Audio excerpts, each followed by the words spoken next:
Hello, hello, hello, and welcome back to another episode of Vox Jed Fight About It. And today, we missed a week last week, and I'm just going to say the obvious here. We missed a week. Vox was dealing with some personal issues, and by personal issues, I mean a fucking hurricane.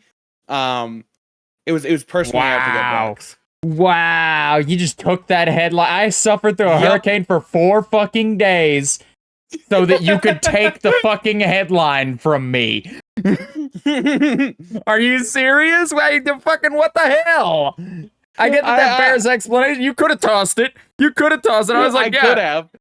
We started the show and I was like, yeah, you do the intro and get us through the basics and I'll carry it. I'll carry it from there. And you were just like, no, I want to start big. I didn't know that meant I will talk about the hurricane. I just felt the need to Why, preface. I fucking lived through a hurricane. I shouldn't get to fucking talk about it. All right, then talk about it. Go for it. Okay, Have a well, I hurricane say, about it. yeah, I'll have a Vox and Jed hurricane about it. All right, fucking fine. I'll talk about the hurricane. We got hit pretty hard from Hurricane Helene. Not as hard as most places. Asheville is fucking in the ground. And was inaccessible by car for like a very long time, in or out, which sucked. But we were mostly fine. It's just the issue was the power went out for a good 4 days because there were trees downed on power lines all over town. There were photos going up on like local Facebook groups of like telephone poles snapped clean in half. Not like pried out of the ground, like just fucking snapped right down the middle and splintered. There were trampolines. Some people got trampolines. Some people lost trampolines, as is typical with these storms. I love the trampoline distribution system. It's my favorite thing in the world when like a high wind storm blows through. Where like, dude, trampolines have been carried blocks before, dude. Those things like oh my god are very easy to the catch. I don't know, man. It's insane. But no, our issue. Some people got trampolines is really funny though. Yeah, like, because, you know, like, I don't know, it fucking lands in your property, it's fucking no man's land, it's mine now, you know, and it's like, it's baseball rules, it's, you drop your ball in fucking old man next door's yard, and he kind of gets to decide if you get that back or not. Yeah, fair enough. Yeah, you don't tie down your fucking grill and or trampoline or any myriad of other fucking lawn equipment you have, and, you know, somebody gets a gift, or maybe you get it through your fucking, the side of your goddamn house. But no, there was no property damage here, to, like, my personal property. Like, we're all good. It just, like, the power went out, so I had to, like, fuck off to the in-laws for a few days, where they had power and electricity and internet access. And that was nice. That was a good precursor for our move that's coming up, because we had to take the animals with us, because we're not just gonna, like, leave them here to die of heat stroke while we go off and you know, get air conditioned. That was like the prime reason for it. I personally probably would have sweated out a day before I decided. I don't think I would have waited the whole time. Once I found out that it was going to be the fucking 5th before we got power back, or was supposed to be the 5th before we got power back, thank goodness it was on the 1st. Like late on the 1st, so we came home on like the 2nd. But Once I had found out that it was on the 5th, I was totally glad that we made that decision. I probably would have made that call at that point if I was still home. But with the animals, I was just like, you know, it's poorly ventilated, you know, this fucking place. Yeah. So I gotta get them up and I gotta get them out. And so this was the first time the cats have been literally anywhere else. And they adjusted well, shockingly. You know, they were a little stressed about it. Ooh. They were more stressed about coming back home, which is the weird part. Really? They were, like, far more stressed about getting in the car the second time and then suddenly being home again than they were about, like, going in the first place. I think they just grew to like it a little more. That place was bigger, dude. Come on, where are we going back? It wasn't really, because they were locked in a bedroom the whole time. Oh. So, like, they had like a very, very small space to exist in because one of my in-laws is allergic to cats. And so we had to, like, keep them very contained. But no, that was why we missed last week, because I was completely out of action and I was mad about it. Speaking of being mad about it, something else happened that I missed during the hurricane. So I have had a YouTube VODs channel where I post all of my Twitch VODs every single time I go live, for the past like 4 years, I've had this VODs channel. And I use it, and I started getting in the habit of posting them in batches at the end of every week. And I had literally just done a batch before, like the day before I left, or the day before like the power went out. And since I had done a batch like literally that day or the day before, one of the two, most of my VODs were up, except for like the last few. And I managed to like, or except for like one, I missed one whole VOD just because like I guess I forgot about it. I usually wouldn't just leave a singular VOD.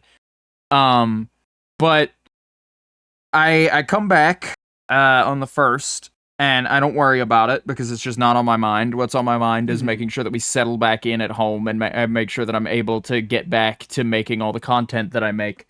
And then on that Thursday, because we got home on Wednesday, so on that Thursday, I start running around and trying to get all my shit together. Now that I'd had my like day of rest, I decided time to get back up, time to get back on the saddle, and I started like doing as much as I could. And one of those things was going and posting VODs, except one of my VODs was just gone. One of them was just gone, and the VOD like, died in Hurricane Helene. Yeah, it died. Maybe I shouldn't joke about that. It wasn't a horribly important one. Yeah, probably not. But it wasn't a horribly important one. But it's important because it's the first time I have ever intentionally or otherwise not uploaded a VOD to that VOD's channel. The only other VOD that isn't readily viewable that you could argue was the first one was the Blockland VOD, but that one's uploaded. It's just unlisted. Like, we've talked about what's going on with that one. Like, I have it. It's up on the channel. It's there. I just haven't unlisted it because it's got Jed's fucking IP address in it. So, yeah. And the YouTube editor won't work with me long enough for me to allow it to be, like, blurred and unlisted, like, relisted. So I've kind of just had to leave that alone. And so this is the first time that a VOD is just poof, gone. Unviewable ever again in years. And it's really got me thinking, you know? It's really got me think. It's kind of a weight off my shoulders, for starters. It's kind of a weight off my shoulders, because it's like, whew, okay, well, I got my nice, it's like when you get a new phone, and it's like, I've got my nice new phone here. Jesus Christ, I'm gonna crack it at some point. It's gonna get like a scuff on it when I drop it, or it's gonna get like dirty at some point. Oh man, oh shit. And then you drop it that first time, or maybe even like the 5th or 6th time, and it gets its first like blemish, whether that be like a little scuff on the edging or like a crack on it, you know. But like you get that first little piece of like cosmetic damage, and you're just like, oh well, okay, now it's fine. Now it's okay. I can relax. Now I can do whatever the fuck I want with it. You know, now I can breathe. But the thing about the VOD channel was, and I intend to still uphold getting every single VOD here on up there, you know, barring a fucking hurricane. But, you know, that firstie is out of the way. So if ever I miss one, it's not going to be nearly as big of a deal as it is right now, because this was the first one I've ever missed since I started uploading the VODs. Because there are like, if I had to wager, there are 3 streams. There are 3 streams, somewhere between 3 and 5 streams from the very beginning of my Twitch channel that don't exist because I didn't have the VODs channel up at that time. Mm-hmm. But once I got the VODs channel up early as shit, because I was playing narrative games like Half-Life, where it's just like, okay, but I don't know, you know, I'd like to preserve this in case people want to watch it as a series, because I watch a lot of Twitch VODs. I have a few streamers that I really like, and I never catch them live, and so, like, I'll put VODs on in the background or whatever, if I don't have anything else to watch. Yeah, if they play a game I'm really interested in, you know, and I missed the stream, it's just like, oh, well, you know, fucking Vinny Vinesauce played fucking the Half-Life Tower map that just came out. Okay, I'll go check that out real quick. I'll spend an hour or 2 on that, you know? Mm-hmm. And, like, I like watching Twitch content that way a lot of times, for, like, particular streamers that I like. But it's also just, like, it's for the viewer's sake, but more so it's for my sake, because I like to have a running record of just, like, well, mostly just because, like, okay, if I ever get involved in a murder trial for a murder that happened between 9 p.m. and 1 a.m., on a Monday, Wednesday, or Friday, I will be cleared. This is an alibi that has already happened, and it did not work. No, it didn't work because the guy fucking pre-recorded the stream. I have a there is like a certifiable reference that exists for most of my streams because I highlight them on Twitch too, which keeps their original stream dates. And I'm responding to chat messages that are also preserved in the Twitch live chat preview on the highlights. Like, those exist. Like, I could pull those. But no, but I joke. But having a running archive is just nice for me because it's just nice, like, fucking, what did we do 3 weeks ago? Let me go find out real quick. Or, like, oh, man, you remember that time, like, 2 years ago that we were talking about this on stream? That was fucking funny. Let's go watch that. And then we could pull it. Yeah. It's not that hard at all. Like, especially... like, with how I have them, like, labeled and set up, you know, it's really easy to dig through. And uploading the VODs is not a hard process. It's like, I take a screenshot during the gameplay, and then when I go to upload it, I find the screenshots from that date, throw it on there, increment a number in the thumbnail, and then hit post. I actually need to get back to archiving the VODs, because I haven't been archiving the VODs since, like, our raft days.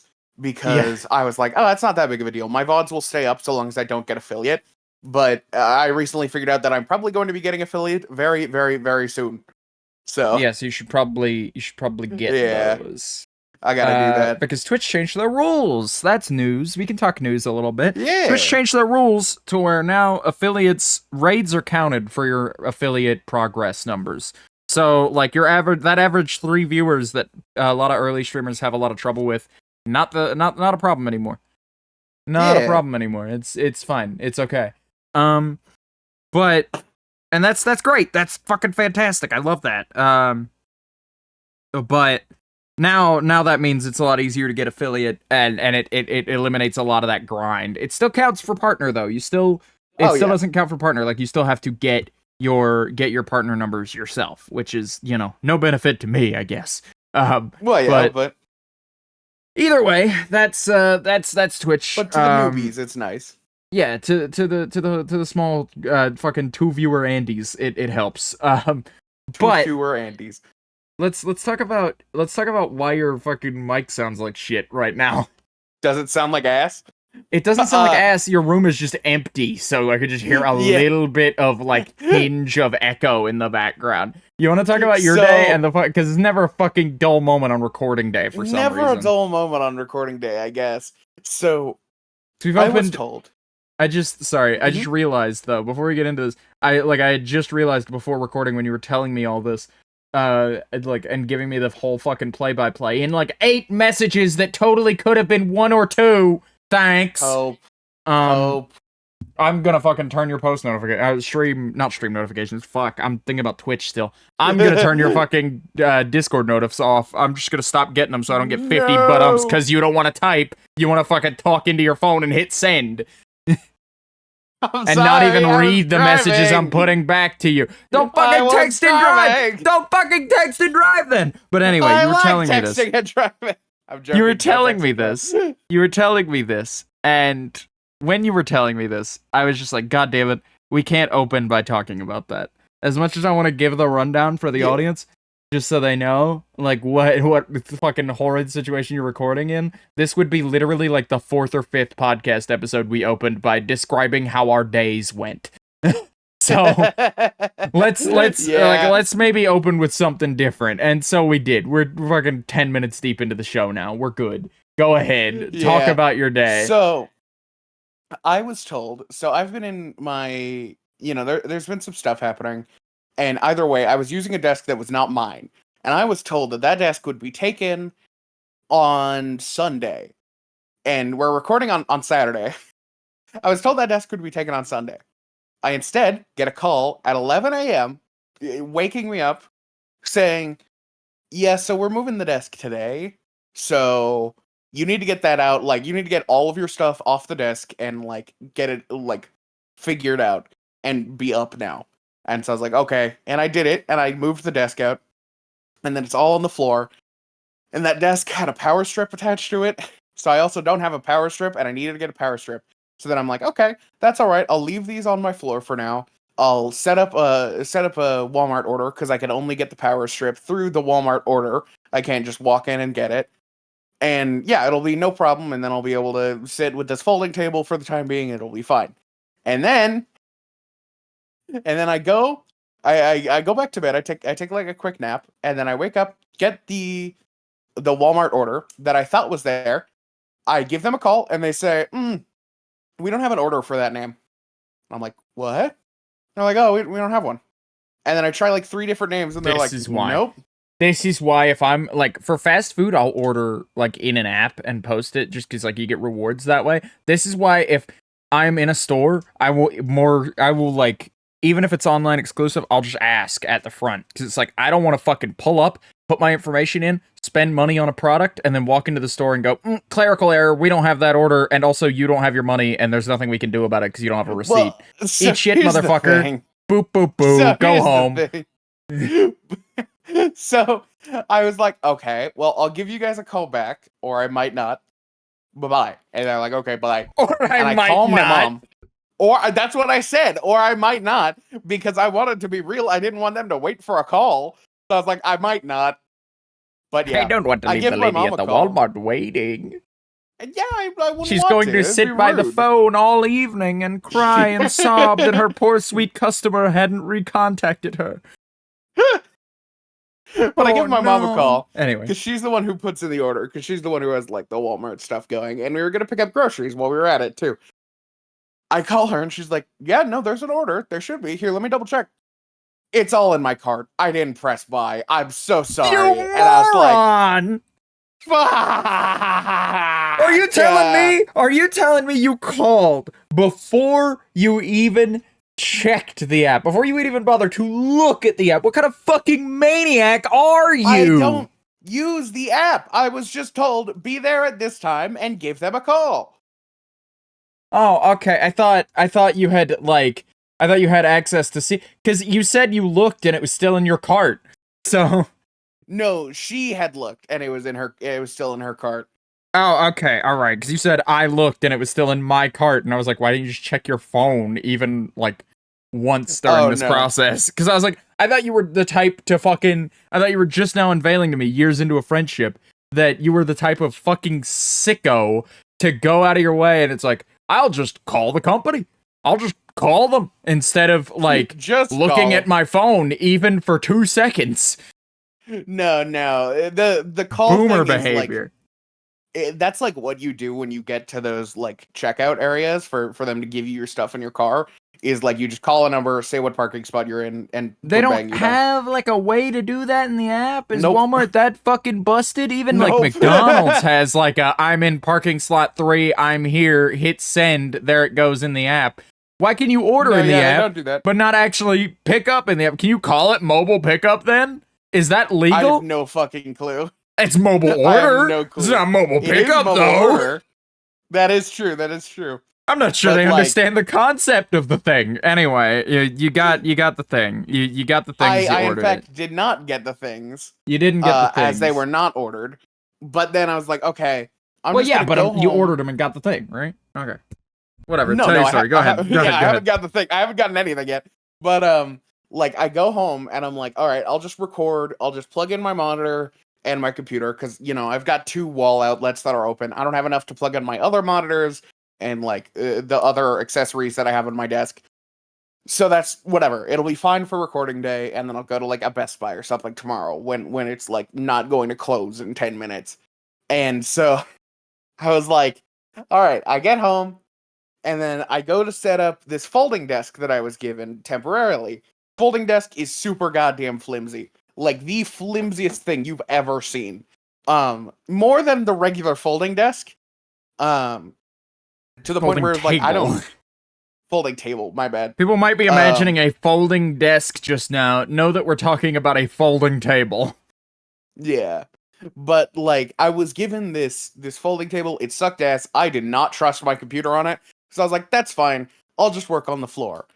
And so then my door was open because my dog was crying at my door. I'm the only one home. He's been lonely all day. So it's like, okay, that's fine. I'll let him in. And I start plugging in my stuff.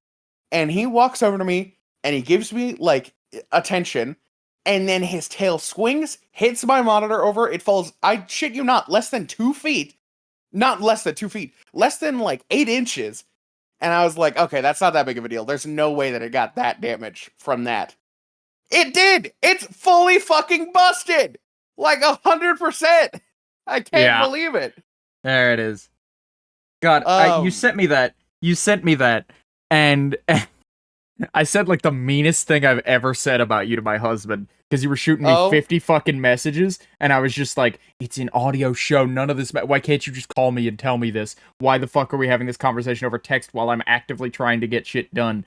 Because you sent me the image, and I went, I think I said, oh my fucking god, to you, and then I said that out loud, and all I had to work on was the image of your broken monitor at that point in a text that said, you're not gonna believe this, and I show my husband, and I go, I'm sure he's got a perfectly reasonable explanation as to why this isn't his fault. I just want to record the podcast. Why can't Jed not be a tremendous fuck up for 10 minutes? God damn! Jesus! Like, why are you letting the fucking dog in, dude? Because around your fucking sensitive computer hardware. He's your friend. He broke your fucking monitor.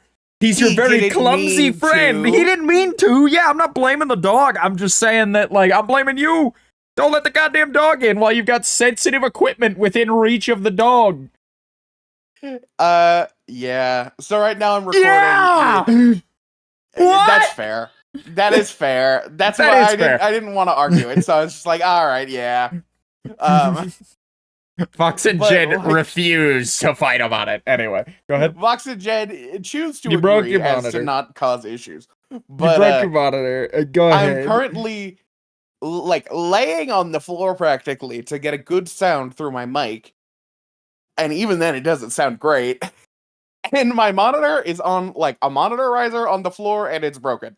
So that's one hell of a thing. And tomorrow I'm going to be having to go to Best Buy to not only get a power strip, but a new monitor. So that's fun. Best Buy is fun. I like Best Buy. I'm a big Best Buy fan. Good. I like walking into Best Buy and seeing a cool thing that I might want, picking it up, seeing the price tag, and putting it back down and walking away. Yeah. And then repeating for the duration of the trip. Dude, you could tell me the cheapest thing in Best Buy is $50, and I would believe you. Honestly, it might be. Like, I doubt it, because they sell like shitty like fucking like. In fact, we were just buying headphones a couple days ago at a Best Buy. And they still sell shitty wired earbuds for like they have all these like they have these like Sony and like fucking the Logitech and like a bunch of other brands of headphone all next to each other. And like on display racks with big price tags like $389.99 and $248.99 and fucking like then you have a small white pair of wired earbuds, $7.47. I shit you not. That was exactly the display. Like a washing machine, but you know, I'm sure they're bad. I mean, this is a pair of headphones. If you were like. Dude, if I was, like, in, like, a crisis, like, a real, like, there is not a single speaker or headphone in this home, and I need to be able to hear something. And then somebody hands me a $7 pair of wired earbuds, not to be ungrateful, but I'd go, don't you have anything better? Like, immediately. They're like the fucking, I know you haven't been on an airplane, but they're like the airplane headphones, man. Those shits blow. Wow. But it's very just like, pal, alright. All right, cool. What? All right. What? That's what we're doing these days. I know you have. Have you been on an airplane before? Oh, no, of course you haven't. You know? I didn't mean it like that. I just know you personally, and I know Surely you've never you wouldn't been know. on a plane. No, I haven't. But that's just like the way you worded it was very fucking like bougie, very just fucking, oh, of course you haven't been on an airplane. But if you had, you would surely relate to this experience. You know? No, but their headphones suck ass on airplanes. I have like 3 of them. On it's every like a flight fine I've wine, but them. you wouldn't know anything about that, would you? Oh, I'm gonna sit here with my peanuts and light beer and laugh at you from the sky. Fucking Cloud District ass motherfucker. But that's such a silly interaction. Just to like, no, of course you haven't. Who the fuck? Anyway, that's our Skyrim break. Yeah, that's that shit's 2 second getting infuriated about Skyrim and then giving up mentally altogether. Just completely dropping it. It's just fucking over and it's just like, we need a fucking cloud district. What the fuck was with the... I don't care anymore. Just over it instantly. That's how I feel about Bethesda games in general. Yeah, that is the most... You're right. Like, Fallout I like, but, like, when it comes to Skyrim and it comes to, like, the Elder Scrolls, I can barely muster 2 words of giving a shit about that franchise. The most I care about the Elder Scrolls is, like, a funny meme every now and again, and, like, the fact that they announced the Elder Scrolls 6 and it, like, isn't even, like, in the pre-design phase yet. Yeah. They announced it years ago, and they aren't even done, like... designing the game. That has to be like the most egregious video game announcement timeline of all time. Like, that game is probably not going to be out for another 6-7 years, and they announced it like a couple years ago. That's almost like the same gap as fucking Cyberpunk. But at least when Cyberpunk got announced, they thought it might be out in a year or 2. Yeah. They had concepts of releasing it in like 2013 or whatever. Concepts of a plan. I'm not Bethesda right now. I am not Bethesda right now. I could be Bethesda. I might become Bethesda someday, but as of now, no, I am not. But yeah, that was my day. Oh, that was it? That's all? You're up to now? Well, I mean, I'm sitting on the floor, looking at my monitor. On the floor that's broken. Yeah, that's about it. The floor's broken? The floor is broken, yeah. No, it is? Fuck. Goddamn. I think the floor is fine. Okay, alright. Well, that's good, because you are not on the first floor of this house, and so it would be a damn shame if you fell... Actually, no, it'd be very good for the show if you could, like, fall through the floor on mic mid-episode. I would be in the downstairs bathroom. So that would be funny. You would get like bathroom echo? Dude, it would be so... Could you imagine your like little like robot PNG, like the little like audio visualizers on it are just fucking up and down while you're just... Alright, I'm in the bathroom now, I guess. Fuck, it's like, Jed, you okay? You want to keep talking about Skyrim? I think I need to go to the hospital, but sure. I fucking hate that guy who talks about the Cloud District, dude. I've got a piece of fucking wood sticking through my stomach, but I fucking hate that guy. I have fallen directly into a tub from like a whole floor up and have a piece of support beam through my chest, but fuck that guy about the Cloud District. God fucking damn it. But anyway, cheap headphones. Cheap headphones. That's how we got here. That is how we got here, was cheap headphones. Yeah. I can't fucking believe that, but no, it was a very comedic thing to see. It was a very comedic thing to see. But moving on, now that we've talked about your day and caught the audience up on this week's like almost reason the show got canned, the whole world is consistently fighting against us to get this show out. You don't understand. Recording the show is like fighting for our lives every single time. The actual act of recording is hitting. Like, we have the scene set up. The actual act of making the show is hitting record, talking into a microphone for 2 hours, and shipping it into Premiere and putting the background on it and hitting export. That is as much as required out of us to make this show on a technical level. However, simple does not always mean easy, my friend. The forces of nature... I feel like that guy in that fucking Stephen King book about the Kennedy assassination, where, like, everything in the universe is trying to stop me from, like, being in fucking Dallas, you know? Yeah. You know about that? Do you know about that book? I talk about that book occasionally. My favorite thing about that book, because the book is about a guy who gets sent back in time and like stops the Kennedy assassination because there's like this door in a diner that takes you back in time to the 60s for some fucking reason. It doesn't matter. Was it the... Yeah, it was the 60s. But it takes you to 1960. I think it actually takes you to the 50s. Like, he's got like a decade to prepare for the Kennedy assassination and then stop it. And so that's what he decides to do. But like the primal forces of the universe in this particular continuity are just like, no, the timeline must stay. We need to come up with any happenstance. Like, his car breaks down constantly. He's got like 4 flat tires completely inconspicuously. The roads are closed. And then like once he's finally like accounted for every possibility and on a separate go round, and he's like, okay, finally do it. Finally, I've shit my pants. I need to go home. I have just I wasn't having a bowel issue before, but now I've shit my pants. So what he has to do is, I shit you not, Stephen King spends a chapter on solving the shitting his pants problem, this guy.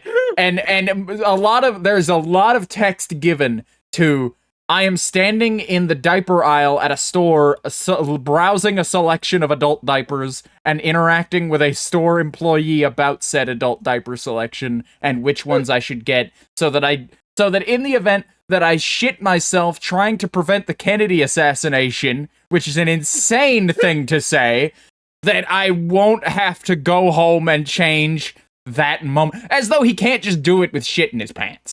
Yeah, I don't know why he didn't just like, well, I guess the point was, I haven't read in a while, but like, period. Like, I don't read anymore. But I haven't read in a while, but I guess the point was, if I had to like guess based on memory, that he would just shit his pants at random points in the day, and that's not comfortable to get through the rest of the day, so he just carry spare diapers on him and fucking swap out. I guess so, yeah. And powder up. Fucking hot swap. You know? Yeah. Stop and swap my shitty pants. But no, it was that's a whole fucking thing. But it feels like that. It feels like the next thing up on the docket is I'm going to shit my pants pre-recording and have to like report live from the bathroom for the next like hour or two. Like, that feels like the next possible thing. Like, Jed broke his monitor this week. There was a hurricane last week. Week before that, what was it? There was something. There was fucking oh right, our guest couldn't make it week before that, wasn't it? Or was it the week before that? I think it might have been. Yeah, no, it was the week before that. And then our guest couldn't make it, so we had to do a solo episode. And so many things. Like, we got through the first 10 episodes, no trouble, and then the next 10 have just been like an uphill fight. You know? Yeah. But I really like this show. I really like doing this show, so I want to keep doing this show, and I'm gonna keep doing this show. But great googly Christ, it's taken a lot out of me to do this show. We did finally rip off the Band-Aid of missing the first episode, though. Yeah, that's another first. That's another thing, like the VOD missing thing of just like, we finally missed one. It's not that big of a deal.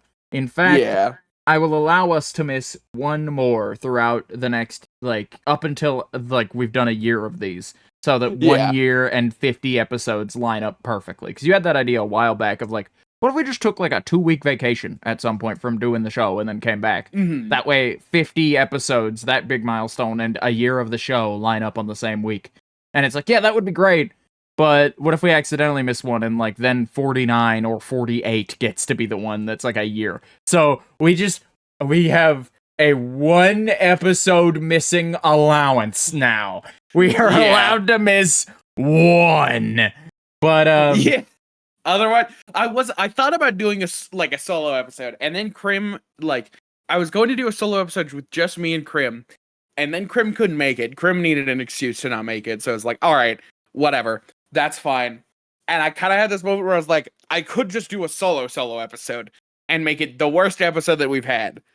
And then I didn't do that because I decided not to have the worst episode we've ever had, and I would have to send the recording to Vox for Vox to upload.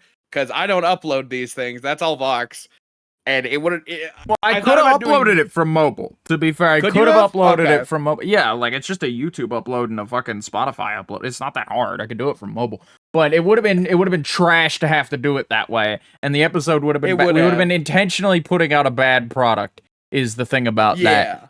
Because, like, I don't own the assets. Like, I don't... you don't... Which, speaking of which, you don't have any of these fucking assets for this. I'm probably just... Why would you need these? If another hurricane happens, I don't fucking know. There's not gonna be another one. We're safe. It's fine. Nah, I'm not letting you get away with that. It'll be fine. It'll be fine for 3 months is the trouble. It'll be fine for That's 3 true. months, and then like we'll be under the same roof. And if a hurricane hits and causes us trouble with the episode, we're both out of commission anyway. So, Yeah. the weather's looking clear for the next little while, so I think we'll be all right. That is the hardest a hurricane has ever hit this area in my entire life.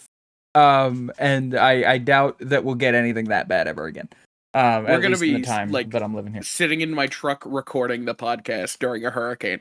Just getting we'll have like an audio only episode, just like we'll do a fucking Vox and Jed Storm Chasers episode. It'll be great. 90% of it is gonna just be like wind noise, because that's just how car microphones sound. That'll be fucking great. Oh man. That would be pretty solid, I think. But I had a bit idea that I wanted to do that I told Vox about, but I never committed to. I kind of wish I did, had a bit idea? Where, like, last week, on Sunday, I wanted to record, like, a 2-minute clip of me, and I would, like, hand draw all of the assets that I didn't have for the episode, and just have it be, like, 30 seconds of silence with me saying, man, I miss Vox. And then another 30 seconds of silence, and then it was over. That would have been pretty funny. I think that would have been like fucking hilarious. Hand-drawn set. Yeah. But I didn't end up doing it. Get a little, like, tumbleweed to blow through there or something. Yeah. That'd be great. But, I didn't enough about the fucking show. We're doing the show currently. I don't like to do a show about doing a show. Because it seems to be whatever project I'm working on, like, if I'm able to just, like, ad-lib and talk ad nauseum, I just end up talking about the production of the thing that I'm working on. Yeah. But it's insane, dude. It's insane how quickly it just devolves into just like, we're doing a show about a show now. We're doing a show about a stream. You know, or what have you. Yeah. But it is nice to do the show though, and have like it's been a new experience every time. All of these, like, keeping us from doing the show experiences, they've all prepared us for things that we would never think that we would need to prepare for. So, you know. Yeah, no, we're good for just about all contingencies now. We're like Tony Stark, except we fucking until record a new podcast. Contingency happens. You know? Like, we're getting there. But Let's talk about content, other content that we've made. We did a Panicore stream yesterday. We played fucking Panicore, which is a horror game about getting out of scary situations. It's another in the like Lethal Company go in, get murdered genre. But I didn't think it was a very good stream. The story of it? No, it wasn't a very it was a good stream. It was not a very good stream game, I think. Yeah, it was a good stream, not a very good stream game. Because the first level that we were doing was a level where you have to be quiet because there are monsters. And I don't know if you know this, but you don't want to do a stream where you haven't done literally any commentary in the past 30 minutes. That's a bad stream, is what that. It was so bad that I decided to cut it after the 2-hour mark of just like, look, there's gonna be another 2 hours of us just sitting here. So we should really do something about that. And so we did. We went out of our way. We like stopped playing the game. But it's a good game. I really dug it. I think it's super cool. I want to play more. I want to play more of it at some point, but for now, you know, that's that. As far as stream goes. It's kind of like one of those like throw you in there and you die, but instead of having like it's not like a collect-a-thon or anything. It's a pretty small area. It's literally like 2 floors of like a not huge area that you just have to sneak around and get all the tools to get out of there. And like we were super close to winning, and I think what killed us was Vox had like I had said on the last attempt where we literally all Vox had to do was get me up and we would leave. I had said something stupid. I had said like a something joke while I was on the floor, and the monster doesn't care if you're on the floor. Like if you're talking and you're on the floor, he's like, whatever, it's fine. But Vox had snickered at that, and the monster fucking consumed him Well, no. instantly. It wasn't the Snicker that killed us. It was the fact that the monster was already headed down the hallway. And the problem is sometimes the monsters just choose to patrol a hallway and there's no way up or down that hallway anymore. And that happened to be the hallway you were on, so I kind of just had to risk it. Laughing at stupid shit did get us killed a number of times, though. That was like the biggest killer out of anything was just laughing at shit. It really was the big kill there. That was the challenge, was shutting the fuck up and doing the thing without managing to laugh. The one attempt that we came the closest to winning was the attempt that we walked into a room and went, "Fuck yeah, I love glow sticks," as loud as we possibly could. Yeah, no, that was our best one. Because that was our best. Like, sometimes you are perfectly safe, but it's hard to know exactly when you're safe and when you're not. So it does instill like okay, can I walk here or am I gonna have to sneak the whole way? I think I can walk here. I don't hear any monsters. I'm just gonna yell and see what happens. Yeah. You know, every now and again. But it very much instills like a fear of like the thing that is out to get you could be literally right behind you. You know? Yeah. And so it's very interesting in that way. I always love proximity chat games like that. I fucking adore proximity chat as a gimmick. I think it's a lot of fun, no matter the context it's used in. I wish we could have our PNGs going, but yeah. Yeah, that's the only trouble with those sorts of games. But I don't mind it super hard. It's whatever.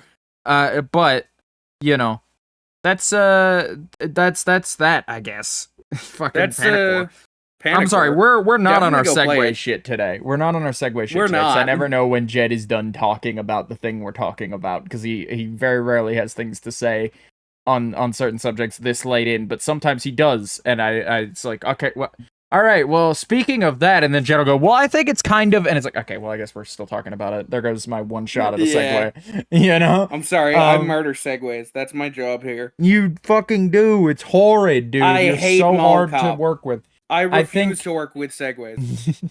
I think the thing about it is less you and more specifically just that, like, man, I have such a internal flow going on that's so easily just fucking like whoop gone, just gone. Yeah, just non-functional from this point forward. Flow, but yeah, sometimes we get together, but then there are just like off days where it's like neither of us could do anything about this. They were just gonna trip over each other for a while, and that's how it works. And it's gonna suck and be the most frustrating thing we've ever experienced, but it'll be fine. It'll be over soon. But speaking of things that don't suck and aren't frustrating, see, I can do a segue every now and again. Oh wow, look at that. Minecraft Live. Let's talk about Minecraft Live. Oh yeah. Minecraft Live happened last week. So I'll inform you, Jed, and the audience. They announced a new mob, they announced a new biome, they announced the like little bits and bobs about how the new update system is going to work. They're calling them drops, is what they're calling them. They're not calling them updates anymore. Okay. They're calling them drops, implying that they heavily implied that there will still be a major update every year, but most of the focus will be going into like 2 or 3 drops a year. Like a drop every few months is what they said. Like this particular drop is a biome and a mob. And that's just about it, actually. They put like bundles and hardcore mode into Bedrock Edition. We're getting bundles too at some point. I don't know if it's this update or the next one. And there's a bunch of little non-feature changes that they're putting in. But the big thing is the creaking, and the Pale Garden is the new biome. Maybe Pale Glade? No, Pale Garden. It was like called something different. I can't remember at some point. It was called something different in like the leak that came out about it, but it's the Pale Garden. And it's, you know, just a new wood set, new mob, all that shit. I think it's very interesting. I think it's a neat conceptual thing, the creaking, and I think how it works is nice, because I've already explained to you how it works. And you know, it's very interesting. I think it's a very interesting like lean in a horror direction that they haven't really taken super often. I guess you could argue that the Deep Dark and the Warden were also a step in a more horror direction for the game, but like a scary kind of direction. But I think that is very just like something going fucking bump in the night type horror, like just fucking like, are you afraid of the dark type shit? Whereas like this is very like monster in the woods horror, which I think is different and something new for Minecraft altogether. I have a hard time putting that specific distinction into words, but there's definitely a distinction there where they're going for something a little bit different with this one. Yeah, no, I like that they're moving on from their mob vote bullshit. Right, the mob vote is gone. Yeah. But we had already talked about that a couple weeks ago, I think. Because that was announced a while ago. Yeah, that was announced a while ago. That the mob vote was going to be gone. We didn't get a chance to talk about that either because we would have talked about that last week. Because that episode would have come out. That episode would. I don't think we talked about that. We might have talked about it the week before. Oh no, we did because I got announced a while back. We were going to talk about which sucked because I was like, oh man, Minecraft Live is on Saturday, or was it on Friday? It was on Friday or Saturday, and it'll be over, and then we can record the podcast, and we'll be like the first people out. Like we'll be like hot off the heels of that, because we will have just heard about it, and then we can fucking post up a podcast ep about like Minecraft Live and everything, which is great. Except then we didn't do one that week. We didn't get to do one that week, which sucks. But hello, unfortunately. Minecraft Live was kind of uneventful anyway, as far as, like, things to talk about goes. I think that was, I'm just having a hard time mustering a lot of thoughts about it. I have a lot of thoughts about, like, the fact that we're not really focusing up major themed updates anymore and just sort of releasing features as they're done, and like, doing new and interesting things in smaller doses and then building upon them later. I think that is probably the best way to operate a game like this, and I think it's definitely better than, well, the new update comes out in June, and then after that we'll get literally zero Minecraft content until when they announce everything at Minecraft Live in October, and then we won't actually get that content until the following June. So time to just fucking play the game as is. Like, we're guaranteed to have block game in the exact same state that it's in for a year, which is great for like modders and folks like that who need to keep their mods up to date. But like for the average player, it's just like, well, unless you play in the snapshots, it's like fucking, and that's during snapshot season, from like January until June, when the snapshots are actively coming out to public release. But unless you play in the snapshots, which are experimental and you shouldn't be regularly playing in unless you like are okay with like big bugs and whatnot, you're not actually going to get any content except for one time a year. And then, that new content is going to be beaten into the ground until next year's content, which is fine. Yeah. But it's very possible that the content you get for the year is like, frogs anywhere, Well, yeah, no, it's like, it's very possible that you end up with content you don't really like all that much, because a lot of people don't really like the Deep Dark, and then I haven't seen anybody complain about Caves and Cliffs. A lot of people like the Nether stuff. I haven't seen many people complain about that. But like the issue is just like some of these are aspects of the game that a lot of people don't really engage with. Sometimes like don't prefer to engage with, and so it's like, yeah, there's new shit in the Nether. I don't really like the Nether, so I probably like. Or there's like new redstone mechanics. Like this doesn't speak to me, And so it's a whole issue of that. Whereas I think these smaller drops, while they are still kind of themed and they all will tackle like particular things, I think there's a little more of something for everyone in it now. I think they're definitely leaning more towards just correcting a system that they've put in place themselves that just isn't working, which you don't see from major corporations in a live service format like this. So, and I struggle to call Minecraft a live service game because that's kind of its own thing, but it does receive regular content updates. It is kind of a live service game. So it is kind of live service. Because like live service implies stuff like Fortnite, where you're getting like several like thousand like new bits of content every month, and once the game is offline, once it ceases development, there will be no more game to play literally at all. Like that's the kind of thing that I think of when I think of live service, because like Minecraft has just a little bit more staying power and sustainability than the average live service game.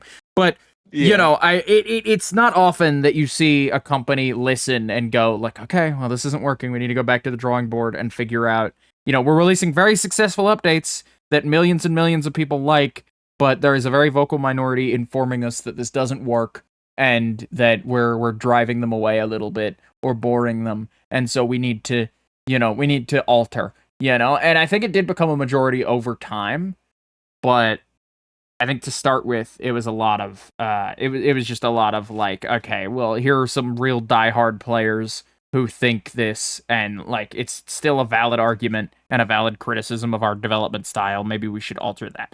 So I like that they're, listening and checking in, and they've never been known to not listen or check in when like an important bit of criticism like this comes in. I'm not saying that this is a major change from them. I'm just saying that it's important to acknowledge when that sort of thing happens, because it does not happen very often in this sort of like a community and developer space. In a lot of cases, even it ends up being kind of adversarial between the two.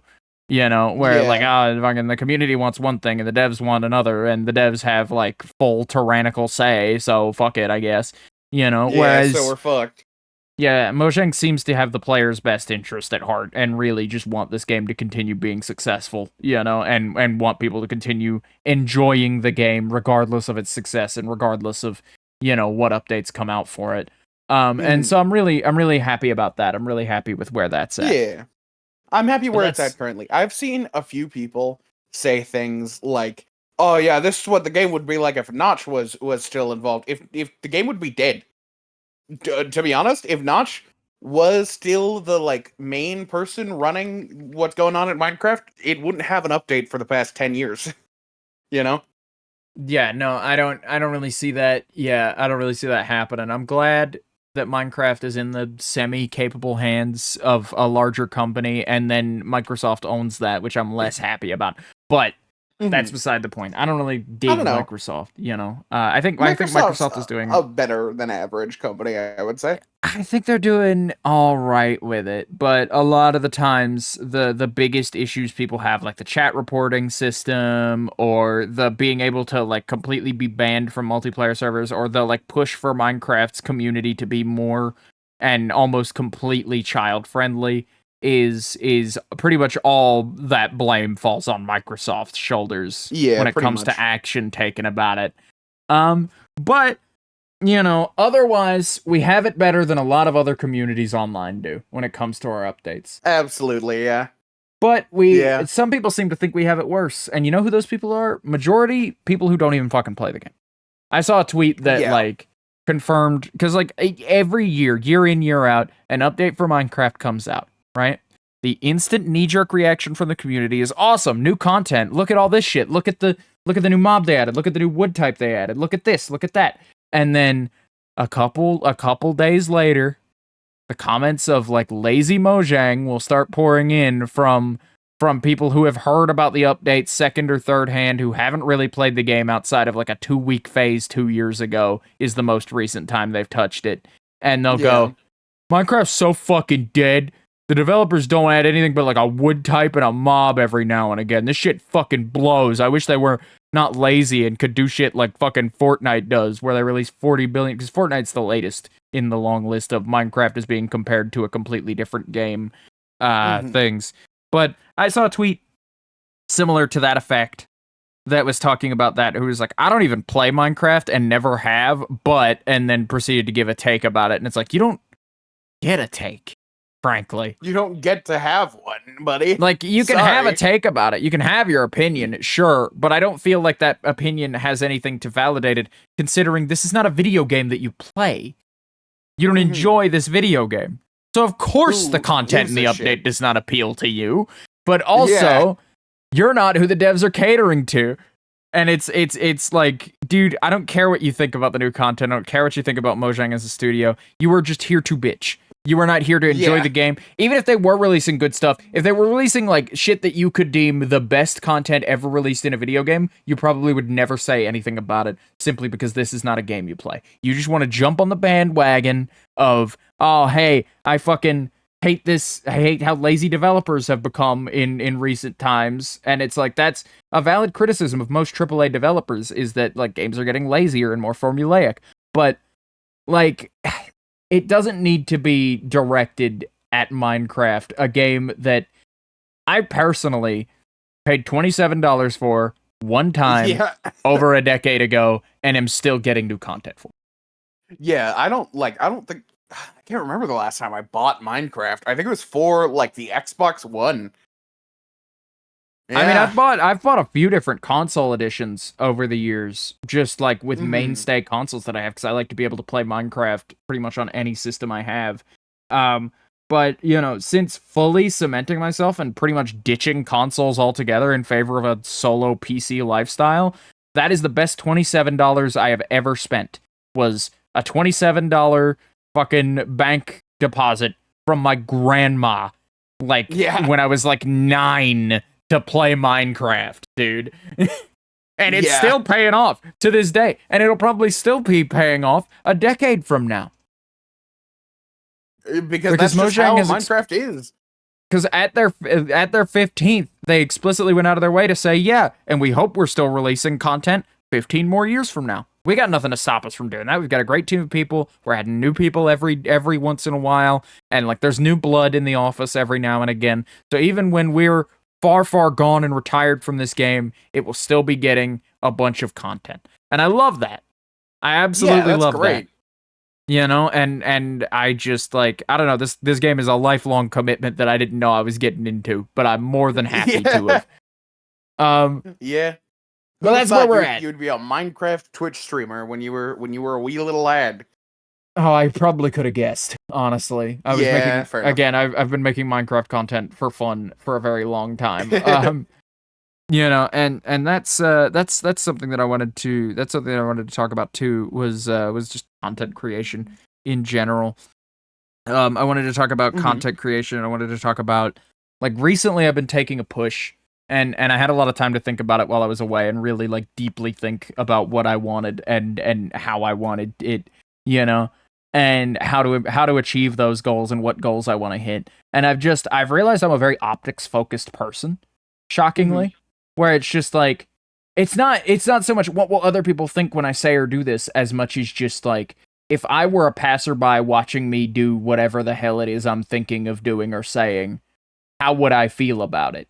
And that's the thought process that goes through my mind. And you know, you want to think about the things that you say. My objective here is not, I should stop thinking before I speak, because absolutely not. But I get myself so caught up in this sphere of just like, well, these are what the numbers say I should do. And this is what a brand would do, you know? Whereas, like, I'm not a brand, I'm a guy, and I need to just learn to accept that, and learn to accept and like learn to shift my gears in a way that, like, fake it till you make it works. But people don't fucking follow brands. People follow people. Like, people get interested in people who are content creators, not content creators who just so happen to be people some of the time, you know?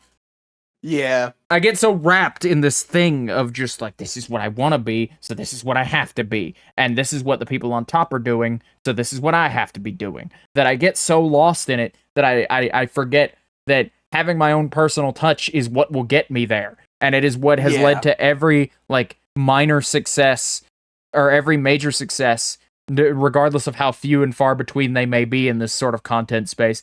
You know, how many successes I've had, every single one of them has strucken back to me sitting down and thinking of an idea that I think nobody else has ever done before, and regardless of if they actually have or not, coming up with something I think is original and executing upon that. And I get so fucking lost, and I just feel like I've just lost my way a little bit in like the years of doing this, that, like, you know, I've just gotten away from, like, what do I want?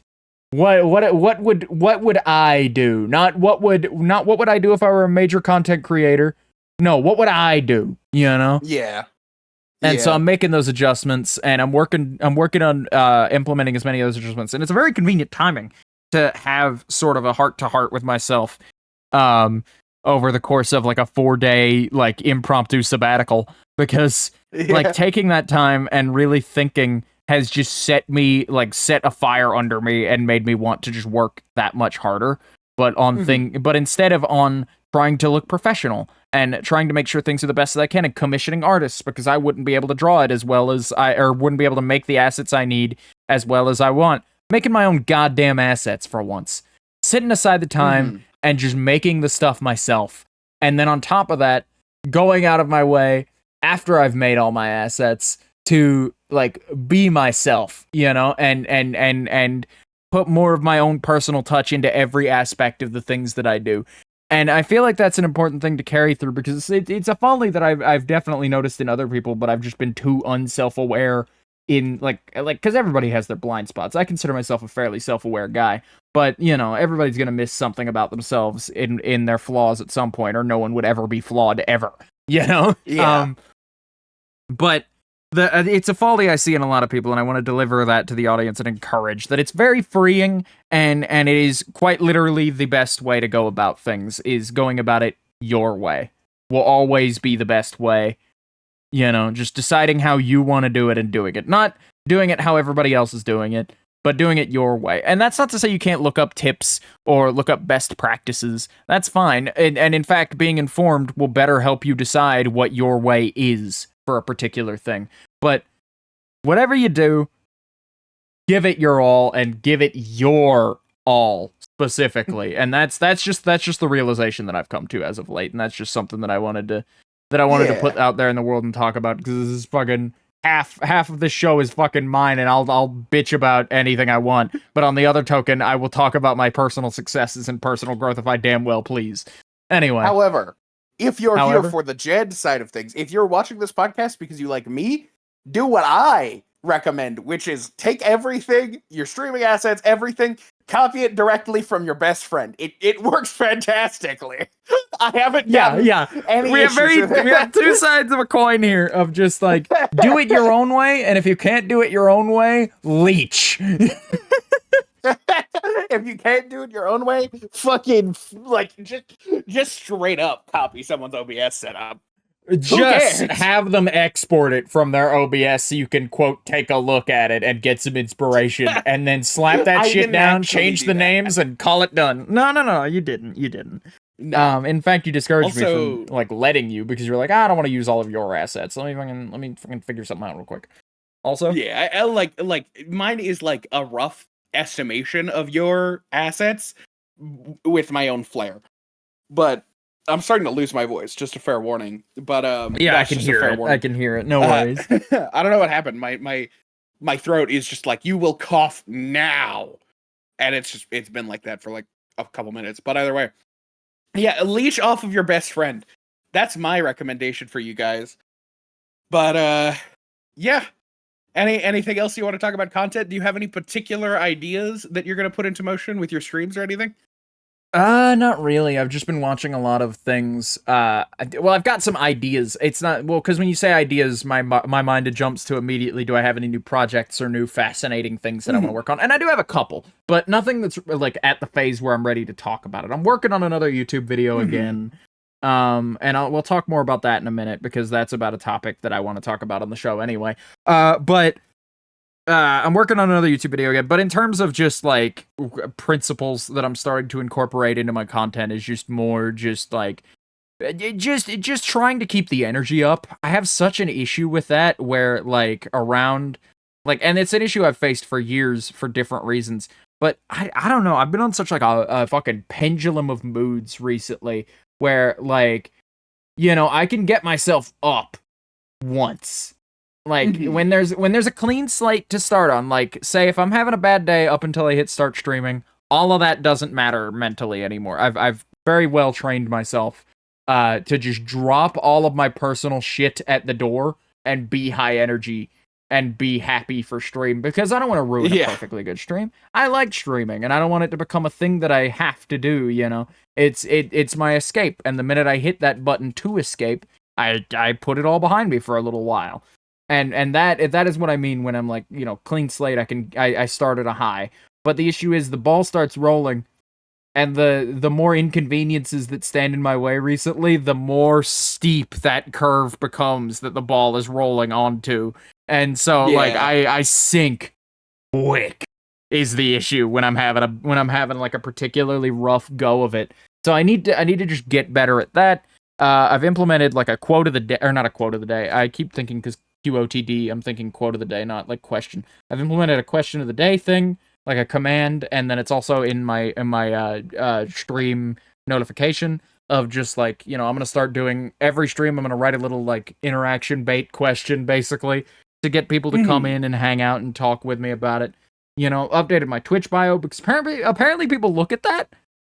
I haven't looked at my Really? Twitch bio since I opened it. I've been watching a lot of videos from streamers and marketing professionals and whatnot on just like, hey, here are the aspects. Like, I'm not looking for here's exactly how you should market yourself, but here are the avenues where you should be marketing yourself. And then I'm taking those avenues and incorporating them into mine and realizing, oh, like, I don't have buttons under my stream at all that link to my socials or anything, so I'm working on that. Mm-hmm. My Twitch bio hasn't been updated since my first stream. I should work on that. Yeah, I haven't done anything with my Twitch bio. It's literally like I haven't even done like any listing on it. It is just the regular Twitch bio, and I think it literally just says streamer, musician, dumbass. Like every other bio I have, because that's what I came up with, and I was like, yeah, fuck it, sure. I can't think of anything better about myself. I hate writing things about myself. Well, the way I did it was just looking up like Reddit threads of just like, hey, finding people asking in the same position as me of just like, hey, people who watch content on Twitch, what do you look for in a Twitch title when you're clicking on a stream? What do you look for in a streamer? What do you look for in their bio? Like, what kind of information and what kind of like thing draws your eye? And just getting general public opinion of just like, what do you want? What do you want to see in a bio? What information do you seek out when you open a Twitch page and try to look at the bio under it? And what I found was a lot of answers like I look for a streamer's age and I look for their interests, so that I can engage with them. I look for like what games they usually play in there or what days they're usually live in there. And it's just like, okay, well that's a good starting point. I can riff, and a lot of it is just like, again, looking for personality. So just like throwing my own personal touch at things is helping a lot personally. Mm-hmm. It's really like getting me somewhere. It's good because like, I don't know, lately I've found myself since I got back throwing a lot of my free time towards like, I'm not listening to a nothing YouTube video in the background. I'm listening to like here's how like X Twitch streamer got where they're at, or like here's how I, a marketing expert, think you should, design your Twitch titles, or here are facts about how the Twitch platform and algorithm work. Just a lot of like, if it makes any sense, because like a lot of that when you say it out loud of like, I'm listening to what like I'm making my own thing, and I'm making my own thing by listening to what other people are say I should make and then making it. But like really what I'm doing is I'm going to look and go like, okay, here, like I'm looking to be told about the tools they're making it with, and then I'm going and using those tools. Like people Sigma grind set. Here's your Twitch bio. Here's my Twitch bio. Here's what I have in my Twitch bio. Here's what I like about a Twitch bio. And it's like, okay, I need a good Twitch bio, and these are things that make a good one. Why don't I put those best practices into, my and throw a little of my own flair on it and just push it out there into the world? But I'm finding the answer in a lot of cases is just to not fucking care so much, honestly. Yeah. Just to learn to drop it, You're very particular about how, like, you're very serious about everything you do. And we've had a couple of conversations about that, about how you think that you should be doing your best at all times. Like, maybe not at all times, but like everything that you're putting out there should be your best that you could possibly do. And I'm like, sometimes it's not like, sometimes that's not necessary, is my stance on it. Yeah, the issue with that is, right, the thing about that is, I still want the stuff I put out there to be the best that thing can possibly be, but I have to, like, the thing I'm, like, learning to cope with is that sometimes the YouTube video or Twitch stream or TikTok that I'm making can only be so good. The best that this individual project can be does not reflect the sum total of the best that I can do. Like, in anything ever. Like, it reflects the best that I can do in this specifically, in this little instance of that, and that's okay. Sometimes a specific project has like a quality ceiling associated with it, where I can't really like think of anything. I've thrown myself at it. I can't really think of anything to innovate upon it, or anything that could be additive to it to make it any better. Send it out. Sometimes it's as good as it can be. It's not my best work, and not everything needs to be my next big masterpiece. It just needs to be like a piece of content that's watchable and good. And I've had a lot of, I think the best training ground for that, we talked about this last episode, is I've started doing TikToks, and those are very good for that, in that I still edit those, and I still put a good, like, couple hours of effort into it, but it's so, like, bite-sized and consumable, and it's a 2-minute thing at the end of the day. It's like a 2-minute or less, like, product, typically. And so it's like, you know, worst case, you know, and I found that viewer retention on TikTok is awful, because, like, it's served on a For You page back to back to back. So your viewer retention is also based on people who will scroll instantly if they're not interested, who didn't click on the thing to watch it. Because the difference is with, like, YouTube, where if you click on a video, you're clicking on it because the title and thumbnail appealed to you and you want to watch it. On TikTok, you're just served the next thing, and you get to decide while you're watching it. And, like, the viewer retention is all right, and it's like, sometimes I look at a project and I go, oh man, there's something missing here. I'll give it a few minutes, but worst case, if it's done, it's done, and that's fine. And worst case, like, you know, a couple thousand people will see the first 10 seconds of this, you know? Yeah. And then, like, there will be people who watch it. There are plenty of people who watch those TikToks all the way through who really like them. But, like, you know, the majority of people will not give a fuck about the quality of it. And even the people who are eating it up and loving every second of the content that I'm making over there are still just like, yeah, no, this is great. This is good. I like it. You know, when it's like, but I noticed after the fact I could have fixed this. It doesn't matter. It's out there. It's like, and the best part about it is I've got another one tomorrow, is the thing of just like, well, I've made today's. I'll just do better tomorrow. I'll just make the next one better. It's so easy to just, like, not mother the hell out of a project like it's my child, and like spend, like, days languishing over, like, did I hit upload? I don't know if it's done. I should probably re-export it with a couple changes. You know, it's like, nope, this has to be done at 6 p.m. tomorrow. I'm gonna work on it. I'm gonna work on it when I wake up, and I'll work on it for like an hour, and then I'll schedule it to go up. And then, no matter the quality of it, the next one is the only thing that I'll be able to work on. If I fucked something up there, I just gotta make sure I don't fuck it up on the next one. Whatever. Yeah. You know? Because there will be a next one, and it's fine. And to make a long story short, TikTok has served as, like, an excellent training ground for just, like, reassessing. Back up from your mic, Christ. I'm so sorry. Every word I say is echoing back at me now. I'm so sorry. You've just been steadily getting closer. But it's really helping me, like, with, like, reassessing and reacclimatizing to my new, what I want to be my new mentality going forward, of just like, yeah, this piece of content is temporary and ephemeral. And I think streaming will be a good place to also do that as well, of just like, the only problem with that is, like, the stream is going out as I'm making it.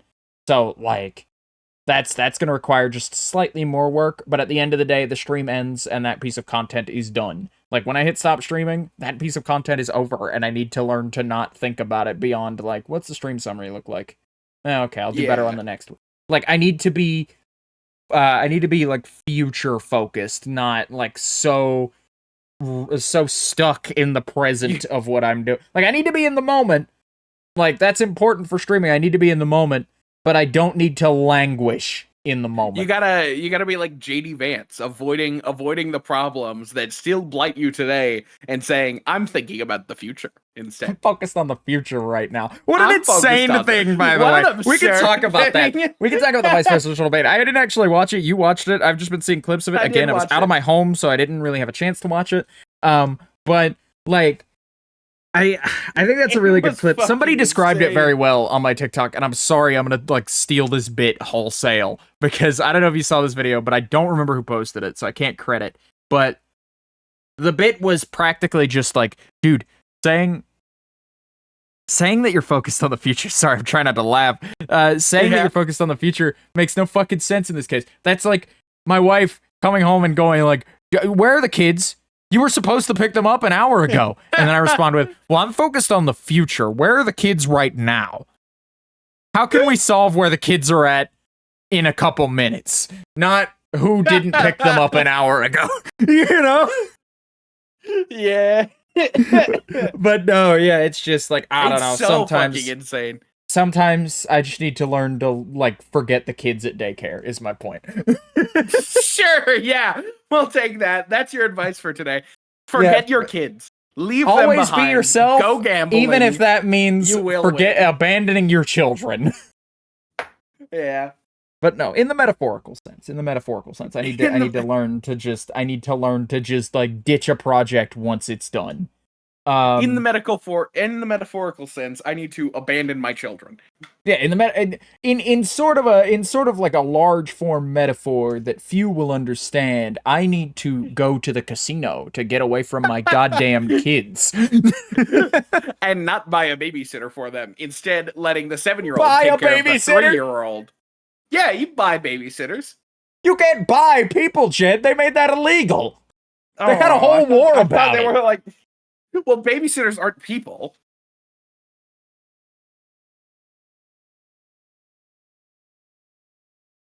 Really?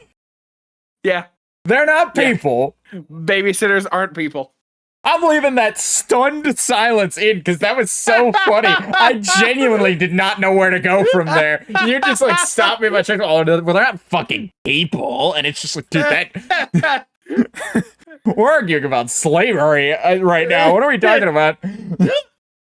Well, like it's not like babysitters like just like pop out babysitters. Like they're like a different. This is so. They reproduce by budding. The grave. I don't know. I have no clue. I'm digging myself a further grave. Slavery is bad. Babysitters are good people. Don't. What an odd set of things to have to clarify beside each other. I can't wait for that stunned. I bet people were like in their cars listening to this, going like, did I just pause it? No, they're just sitting there. They're just dead silent. That might be the longest. That might be the cause of an accident. That might be the cause of a fucking car accident for someone. If you get into a car accident and you have working thumbs, please tell us in the description. Well, no, here, hold on a minute. I'm gonna pull the old Stanley Parable bit. If there are any emergency service persons nearby on the highway and or various roadway that this podcast listener may have fucking crashed in, they are dead. Please come collect them and their vehicle. And we don't know their next of kin. There's nothing we can do to help you. We're gonna go back to being chuckle fucks now, and you're gonna have a real awkward time using the fucking like jaws of life to pry somebody out from like out of their vehicle that is currently wrapped around a telephone pole. And having to listen to this because somehow the radio is still functional. I love that bit when the radio is still functional, and so it's just like if somebody gets in a car accident, they have to listen to like fucking Katy Perry. Yeah. Fucking California Girls is playing. God damn. Well, you like broke your spine in the car. Yeah. That's hilarious, yeah. Oh man. Babysitters are people though. I'm sorry for any babysitters I upset. Yeah, I would like to formally apologize to the babysitting community. I had a severe lapse in judgment and I won't do it again. But speaking of communities who aren't people, I've got a VR Jed story to tell. Oh god. Okay. Yeah, I heard something about VR chat of all places today. So VR chat worlds have always had sort of gimmicks that trend in VR chat worlds. First, it was mirrors, like several years ago, and then mirrors stuck around and became a mainstay. Then it was video players, and sometimes places don't have video players anymore. Pencils and pens. You know, and pens and pencils that you could interact with, or interactable little audio objects that you could, like bubble blowers, little ASMR things, various things. But right now, you want to take a guess at what the hottest like feature of a world is right now on VR chat? Go ahead, guess. AI characters that like that one in B Club that we saw with the fat titties. Oh, that might be happening, but no, that's not the case. Is B Club still a thing? Who knows? I have no clue. You know what it is? It's so much stupider than all of those things. It's bricks. It's throwable bricks. VR chat users are clamoring and chomping at the bit, talking to like the world developers, getting them to add bricks that they can like throw at their friends. You remember that fucking Phineas and Ferb episode? They want to throw bricks at each other. They want to put $1,000 pieces of VR equipment on their heads so that they may throw virtual bricks at their friends' heads. The children desire bricks, Vox. It's brickin' time, I guess. That's like the stupidest thing I've ever heard. VR chat never change. Except for maybe the like rampant pedophilia. That can change. But the brick throwing, keep that. Keep that shit. That's fucking great. Actually, just keep that shit. Like the pedophilia. Remove the rest of the game. Remove the rest of the game. I want to log into VR chat. I want to hit the VR chat button and be put into. I want every player to be put into one singular white void instance that goes on forever. And there are just bricks lying around that you can fucking throw at each other. It's one big worldwide game of fucking dodge brick. Yeah, you can't speak to anybody either, so it's not even VR chat anymore. It's just it's VR brick. Yeah. Oh man. And if you do get hit with it, it's gonna run like an electrical pulse to your headset and brick your headset too. It's gonna fucking kill you. It's gonna Sword Art Online fucking kill you. Sword Art Online, but it's about throwing fucking bricks at each other. The main character can hold two bricks at once for the first time ever. That's his like special shonen ability, that he can hold two bricks. 2 bricks. Yeah. Oh man. Fucking Christ. What are we on today, dude? I'm on the floor. Today is what we're on. But oh man. I've had a very bizarre week without you, Vox. It's been a lot of just like that's what I heard. That's what I heard about, like, you guys tried to go on without me on Friday for stream, and I don't know, was, as much as I hate to hear that the stream went bad, I gotta say, it's kind of an ego boost to hear from both you and Twig separately, and from other people, that without me, the entire Schematico side of things, like, in terms of content creation, just crumbles to the fucking ground instantly. Like, that shit is like, dead on arrival. That things are on fire. There are explosions. The whole world is coming to an end because Vox couldn't make it for a stream. Well, no, I could have handled it. The reason that I chose to end early was because I was worried about what was happening with the podcast episode. Yeah, you couldn't get your mind off a project that wasn't going to happen till tomorrow, if at all, and like make the piece of content in front of you. I guarantee you I could have gotten you off the subject pretty quick and we could have had a good 4-hour stream. Like, it wouldn't have been that big of a deal if I had been there. I made real big waves for Schematico. I don't know. Did you ever see my VOD for that? No, I didn't. I don't watch your streams. So, it has now been a week since that has happened. And I have implemented a new Schematico product added to many places for free. Do you want to guess what my Schematico labeled product that will be coming back to you more than likely, because there's no way anybody would know that I was the one who did this. Do you want to guess what it is? Oh God, have you just run around and put bombs in people's mailboxes with the Schematico logo on? Have you have you made us into the fucking Willow SMP Unabomber? Is that what you did to us? No, but what I did do was I went to like 5 or 6 places that like Dark's Castle and Crim's Greenhouse and the exterior of Schematico and Capitalism, and I looked around, and if I didn't find a toilet, I would put down a porta potty. It's a public service called the Schemata Potty, and it's just a big teal porta potty right in front of their home. That's so funny. That's so funny. That's actually so fucking funny. That's fucking like great. I didn't get to place very many because I thought about putting one in the whispers, but I didn't know where I'd put it. But like all that happened was I started stream and I was like, listen, I'll be honest, I have no clue what I'm doing today. And somebody in my chat went, make a porta potty. And I was like, yep, all right, that's what we're doing this stream. That's what we're up to. I designed a porta potty, put 2 outside of Schematico, put 1 inside of Capitalism, 1 outside of Dark's Castle, and they're just the biggest teal concrete bullshit. They're like 3 by 3 by 3 cubes. Oh my God. So I was mentally picturing like a one by one interior, like a 1x1x2, and you just stand in there and you take a leak and then you leave.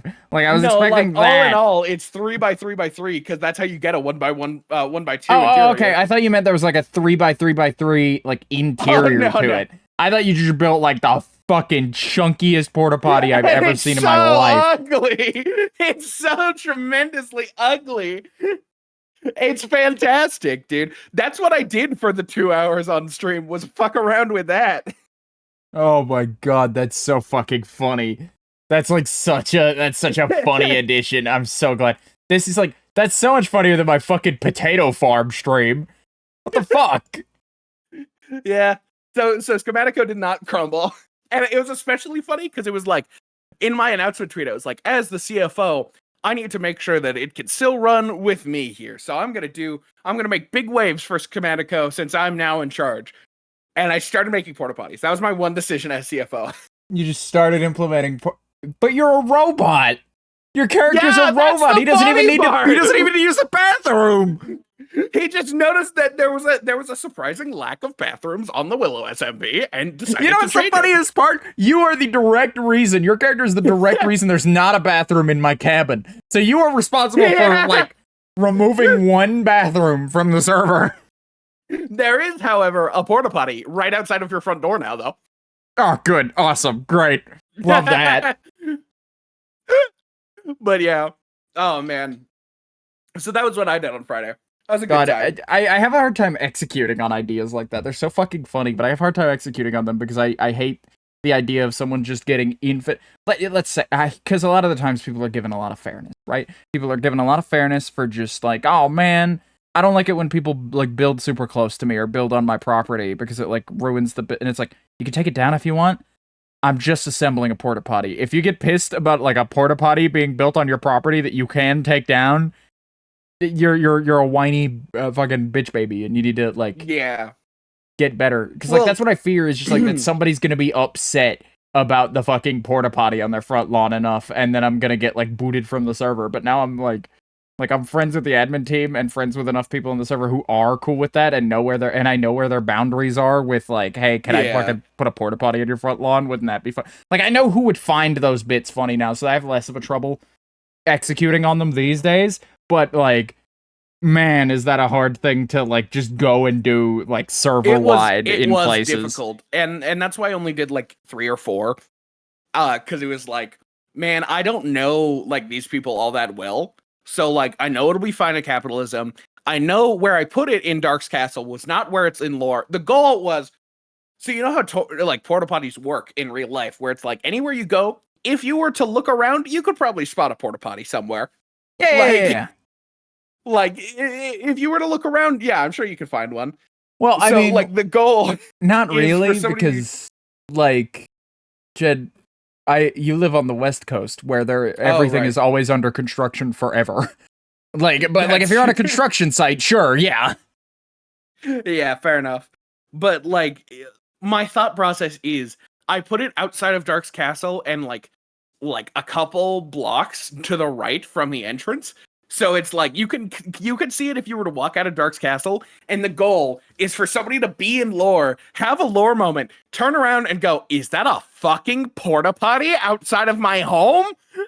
Yeah, no, that is an insanely funny idea, I think. That is like the ideal coming out of that. Like I think that's like the optimum thing. But it's just like when I do shit like that, I also the thing close to putting one by the willow tree. Oh my god, that would have been fucking funny. Because I have a beef about the willow tree of just like we were told day one, don't build super close to the willow tree.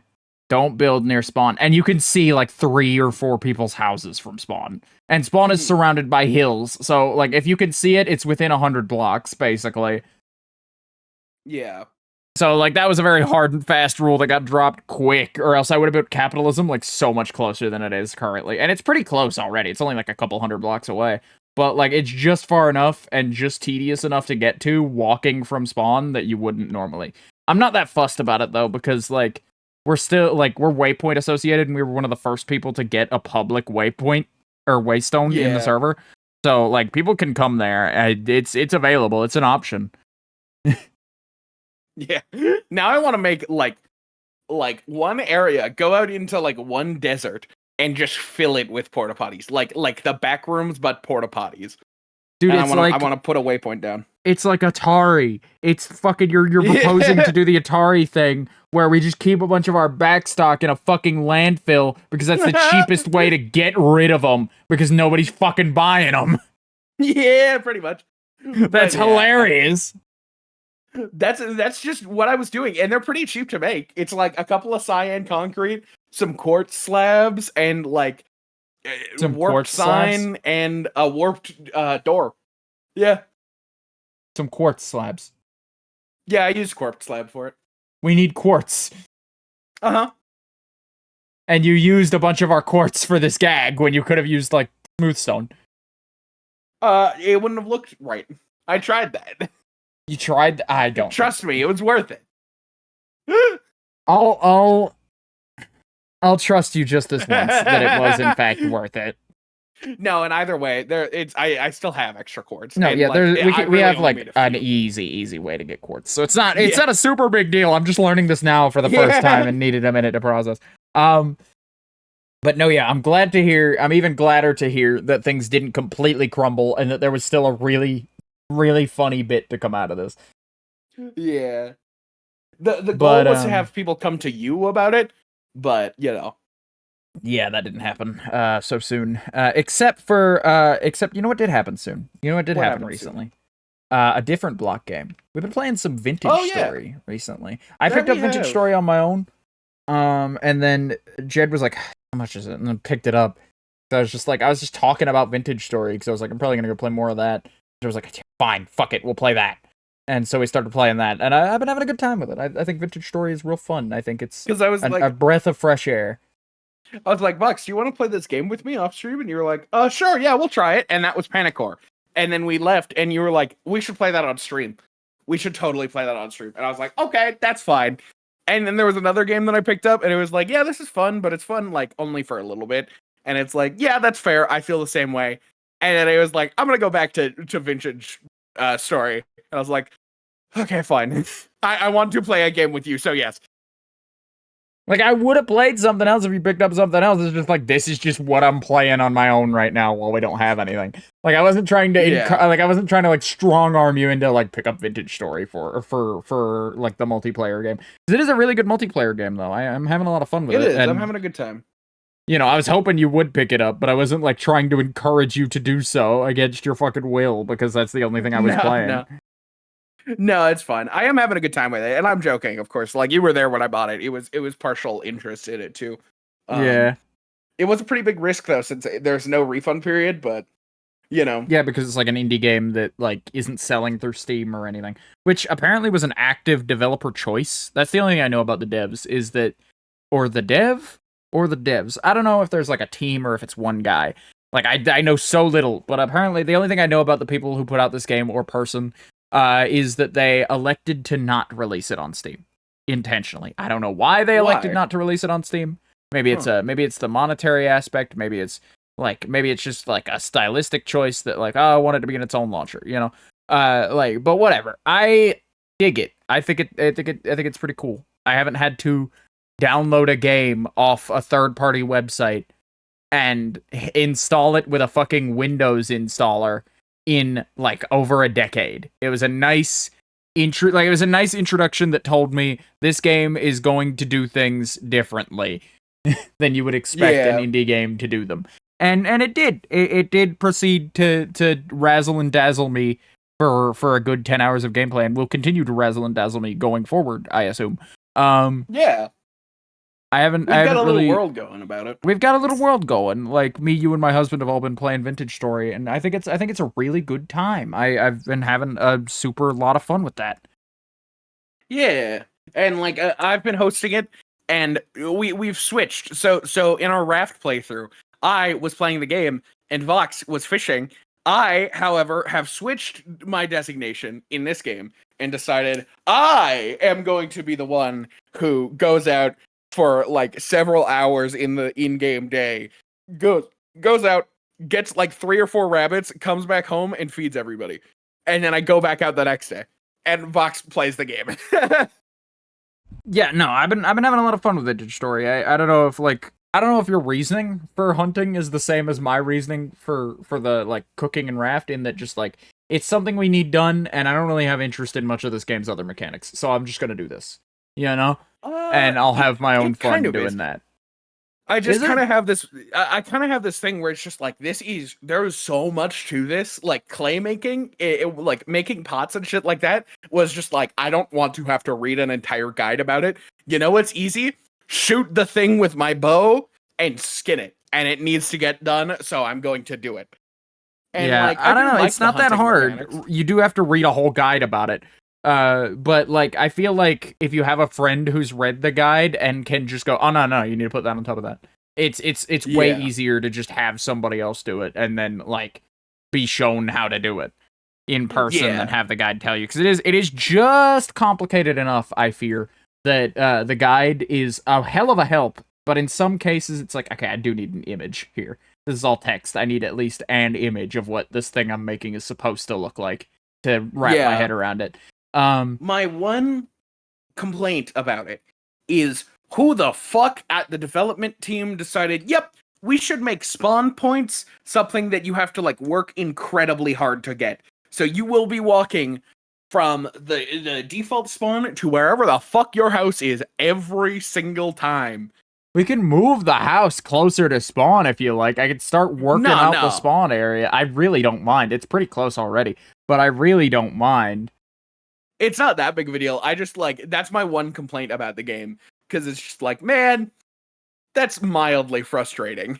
But yeah, that we're really gonna have to like work for that. But otherwise, I think it's a pretty good game, and I think I don't think there's a single change from how Minecraft does things to how Vintage Story does things. And of course, the comparison is going to be drawn. It has to be drawn because, obvious reasons. Yeah. But there are differences, and I don't feel like those differences are, well, Minecraft did it this way, so we need to do it a different way. It seems like a lot of them are, I've thought of a cool way that this could work, and I would like to do it that way. I would like to have the game function in that way instead.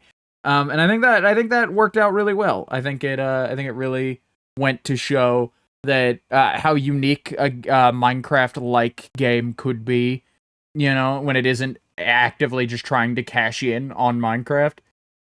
Yeah, because like when I saw it, the first thing that I thought when you were like, I'm playing Vintage Story, and I saw it, those fucking mobile games that were coming out like in 2014, fucking Brickcraft or whatever. Yeah.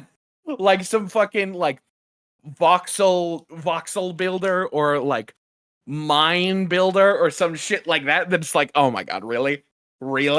This is what you're doing? But no, it was a nice surprise. Yeah, no, that's the same thing I thought, was just like, this is just a fucking Minecraft ripoff. Why would I play this? Because I saw it initially like a year ago, and I was like, why is everybody playing this fucking Minecraft clone this week? And then like I just forgot about it, and then came back to it.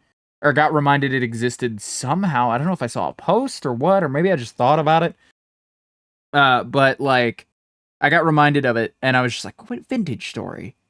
I'm sure that somebody, like, some of the people I saw playing that are people who don't even play Minecraft, who played that game for a good couple weeks, like, and enjoyed the fuck out of it for completely different reasons to why Minecraft. So I'm sure it's good, and so I went back and I looked at it, and found a bunch of stuff about it being good. And I was just like, fine, I'll take the gamble. I have the money this month to make that gamble and spend $20 on a game like Vintage Story. And lo and behold, I have the topic of the first video essay I've made in months.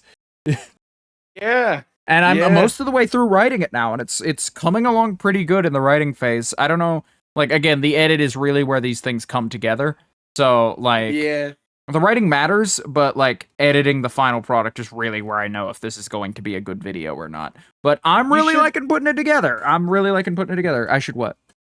You should set up a replay buffer while we play, so then you can, like, if we have some silly moment, you can put that in the video. Yeah, no, I plan to start recording gameplay footage of it pretty soon for that, and I'll probably just use our playthrough as like a here's the thing. To show off stuff. But that's that's coming along real nice, and I hope to have that out by the end of the month. That's my goal right now, is just get a video out by the end of the month, get the TikTok out every day until the end of the month, and do all my streams. Like that's my current goal. And when I'm not doing any of those things actively, I'm working on making my social medias look and feel a little better, you know? Yeah. Yeah, because I haven't done like my own personal branding in a very long time, and I feel like it's about time that I get back to doing that. I need to adjust some things, but I think overall I'm decently happy with mine for what it is. Yeah, there are just blind spots that need adjusting, and I'm happy to adjust them, but it just takes time. Speaking of Minecraft and assets and cashing in, CubedCon is happening. Okay. As of the publishing of this episode, still. It was happening on Friday, and then it was happening on Saturday, which is the time we're recording this, and it's happening on Sunday. The day that this comes out is the final day for CubedCon. And I don't know, I stopped in on CubedCon because I was just like, okay, what is this? What, a fucking Minecraft convention in-game? This is gonna be, like, nothing. There's gonna be just, like, walking around, looking at builds for a few minutes, maybe like playing a mini game and then leaving. But no, it's genuinely been great. It's been the first like PR event that I've been to where all the Willow folks are there and we're all like promoting the server and having a good time and just spending time together all in a big group casually, one big pile of overstimulation. And that's great. It's been a lot of fun. I stopped in yesterday and then I stopped in today because we took big group screenshots and whatnot. I'm sad I missed out on that. Today was the actual meetup. Yeah, it was happening while you were fucking driving, so I couldn't tell you to get in. Yeah. But they didn't ping about it. I happened to see that it was going to be at 7 when I went into the notifications, because I was like, I should get to... While I'm working on, like, nothing right now, I should start writing our section of the Willow SMP wiki, because that's new. Oh, really? I didn't know that I have to write... like a thing. Oh, I didn't tell you about that, right? No, there's a wiki now, and I have taken it upon myself to I'll write all the wiki pages for us, I don't mind. But, like, Enzo had just, like, and the staff team put it out, and Enzo had made a statement and was just like, look, do your wiki pages. I encourage you to start doing your lore recaps appropriately. That is a rule now. You have to do those so that people are capable of keeping up with the lore. And also, if you have any, like, be sure to, like, recap your stories and explain who your characters are and whatnot in this wiki. Make wiki pages for it, please, and then sort them out. If you're not sure, ask in terms of like where things go and how to label it. And so like I've taken it upon myself that like, yeah, that's me. I'm gonna do that. Just because I want them all to be consistently written, and like you are not very good at writing. Hey! And, like, it is not your strong suit. I'm not very good at creative writing is the issue. No, you sent me, like, a tweet to proofread and used the word, like, although 4 separate times in it. You are just not good at writing. I am better at collegiate level writing than I am Twitter writing, okay? I think most collegiate level writers know the difference between a verb, an adjective, and a noun. I'm sorry to bring that sore spot up, but you genuinely don't fucking know. Believe you. We've discussed you discussed like my personal financials on stream the other day unprompted. I feel I'm allowed it's just this once. Unprompted, excuse me. You had brought up like I brought up that I brought up that I didn't have the money to do something because of the way my like bank was set up. And then you proceeded to spill a bunch of my personal financial details, which we will not be getting into here, which I had explicitly told you in the past I don't like to talk about publicly.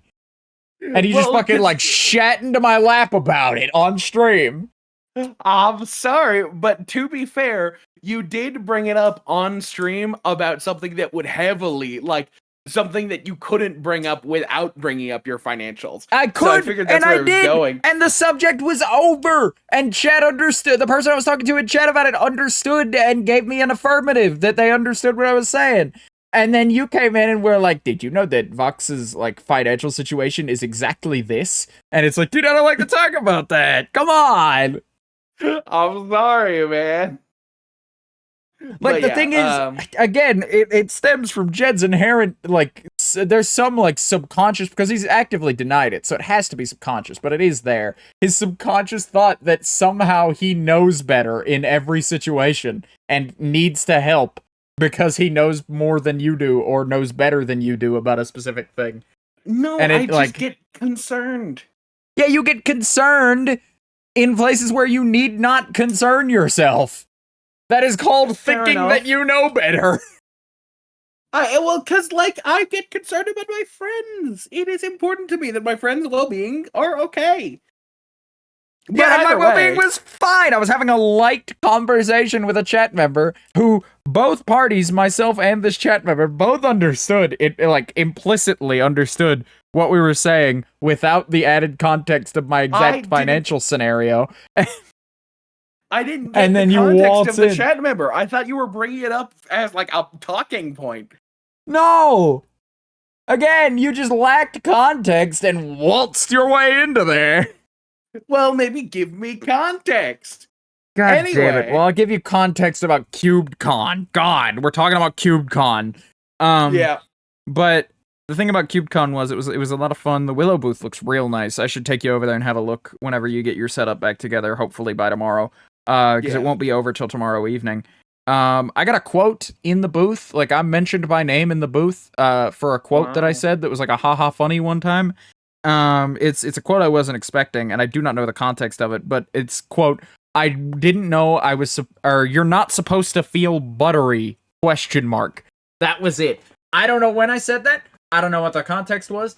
Everybody else got a funny one-liner. I got buttery, but that I think that's funny in its own right, and I thank the mods for thinking of me and including me in the thing, because not every Willow member got included. You weren't included. I don't think Twig was included either. To name a couple. So like it was very possible. The only quote that they have of me that I think is in like a Willow Discord is me accidentally posting like a fuck ass image from my Twitter instead of the thing that I meant to post, and it just says like fuck wrong image. That is the only thing that I've ever been quoted for in the Willow SMP is like posting a fuck ass minion meme or something. Yeah, no, but like I don't say like you weren't included, ha ha ha. But I say you weren't included in that it was very possible that I wouldn't get a mention at all. But like they had quotes up, they had like a photo up where like a couple of the Willow members were like there as armor stands that you could take a picture with. And then there was like an admin list where all the like admins and their heads were there, and then there was like a builders list for all the folks that built the thing. And then Whale was there for some reason, being kind of sad in the corner as an armor stand. But like the only place that every single Willow member was mentioned in is there's a book that just has a list of every Willow member's name in it. And so like, of course, everybody's there. But beyond that, there is not everybody got a funny little reference in that somewhere. And I'm just happy to have gotten one, even if it is like a silly quote I said one time. In fact, what more appropriate than that? But the Willow booth looked nice. Speaking of? Mm-hmm. Well, speaking of silly things that I was involved in, there's like a Willowtober thing where they're drawing things for Willow. Right. There's a Willowtober because it's like Inktober, but the guy who did Inktober is kind of like apparently. I don't remember why exactly, but they did something, and people don't like the Inktober guy, and I'm sure I don't like him either. I'm not trying to dismiss whatever it was. I genuinely just don't remember. And so people are coming up with their own Drawtober like sort of things, and Ellie Eclipse came up with Willowtober, a little like drawing prompt thing, like a once a day prompt thing of just like things. And Schematico got included. So people are going to have to draw at least our building for one of those. More than likely us. So more than likely us. So that's gonna be fun to see. I love when we get like art of our characters. I fucking adore that shit. Okay. I bet you $5 I'm not gonna be included in like at least one of the Inktober Schematico drawings. You will be. Twig probably will be. I think somebody will try to draw Mecha and go fuck this shit and give up, and I won't be in there. Well, I don't think they can leave you out as the thing. I think if any of the three of us Schematico members are left out, I think it would be Twig, unfortunately. Like, I think Twig would be the guy that they, like, neglect to draw for whatever reason. I get that you're saying because your character's complicated, but I genuinely don't think that anybody sees Schematico without us as a duo at the very least. Or the trio of me, you, and Twig. But speaking of which, there's a fave duo thing on like day 4 or 5, so I'm like waiting up to see what people do for that one. Because I'm sure we're somebody's favorite. We gotta be somebody's favorite duo, right? Right? We gotta be somebody's favorite. We were called the duo. I don't know if we're a favorite duo, but we are like never seen apart, so yeah, I hope for some. It's probably just gonna be like fucking Nebula and Dark and that whole crew. They've got like 6 or 7 different duos. That Omen was me trying to figure out like the name of like one of the like 50 different like duo group names that they have over there of different combinations of 2 people in like that sort of founding group over there. But like I'm sure we'll get drawn for one of those. I hope. I hope so. You know, like I don't know. That'll be fun. That'll be fun either way. But it's a fun little prompt thing. But no, yeah, the CubedCon booth for Willow looked really good, and it was fun to do a little PR thing for Willow. I thought that was fun and interesting and nice. The Wild West SMP booth looked pretty good too.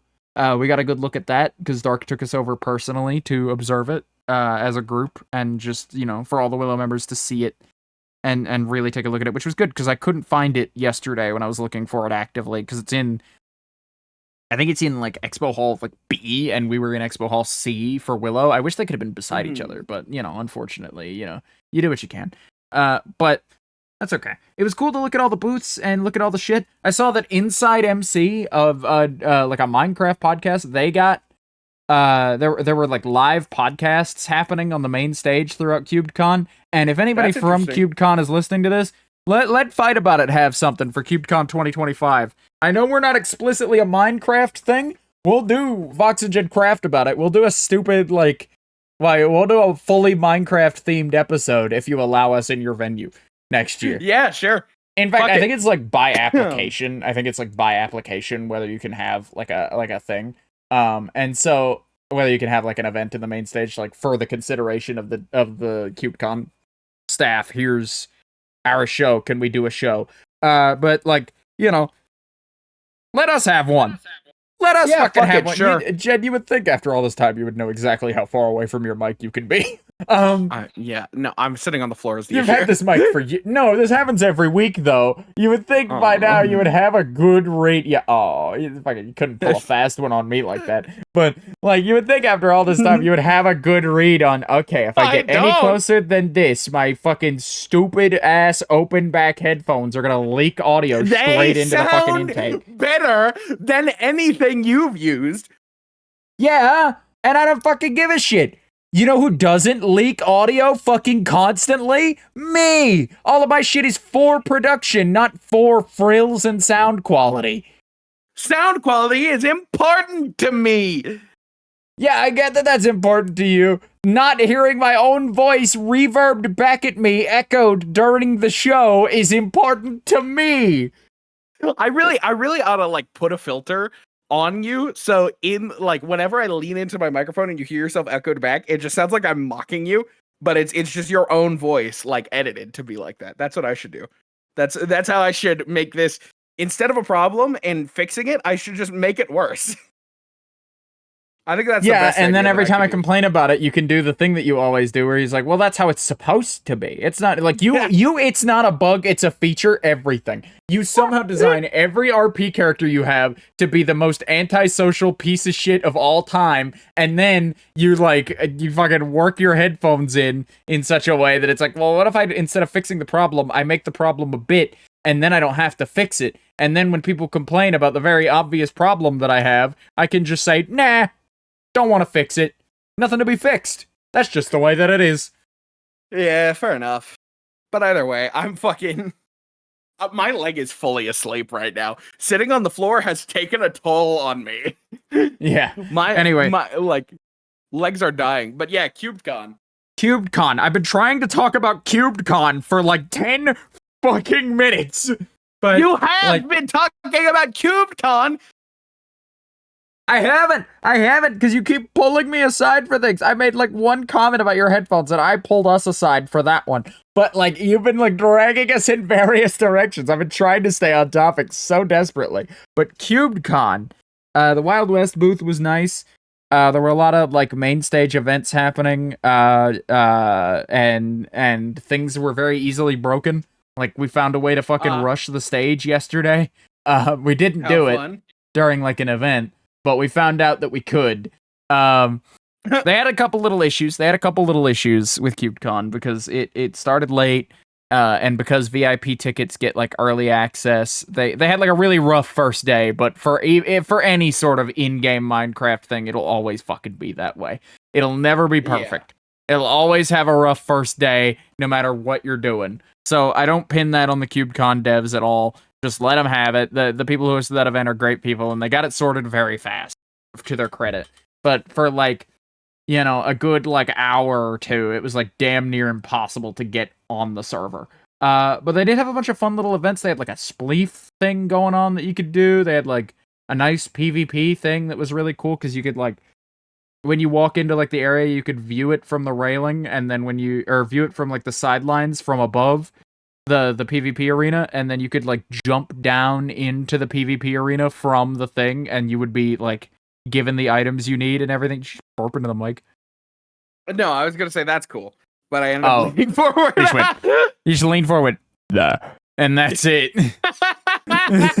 That's all we got. So I thought you just like let out a burp directly into the mic, just a really pathetic one.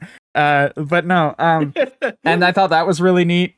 How well immersed and how intuitive that was to just jump down into it. I think minigame servers could probably take fucking notes on that, and I'd probably play minigames a lot more if it were so easy to just dip in, dip out for that kind of thing. Yeah. But yeah, no, CubedCon fun. CubedCon was better than I expected it to be. It to be. And because like I had very low expectations, but it was good. It was great. And it was a good opportunity to hang out with everybody from Willow, because I get to hang out with a lot of people from Willow at various times.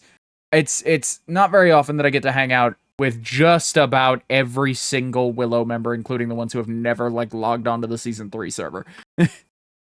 Oh yeah. No, that's really funny when like somebody joins in and we just happen to be like there was that one time that we were happening to have interactions with Enzo, and Enzo needed to introduce somebody who hadn't been on the server yet. So they got teleported into Schematico, and it was like, "Oh, hi.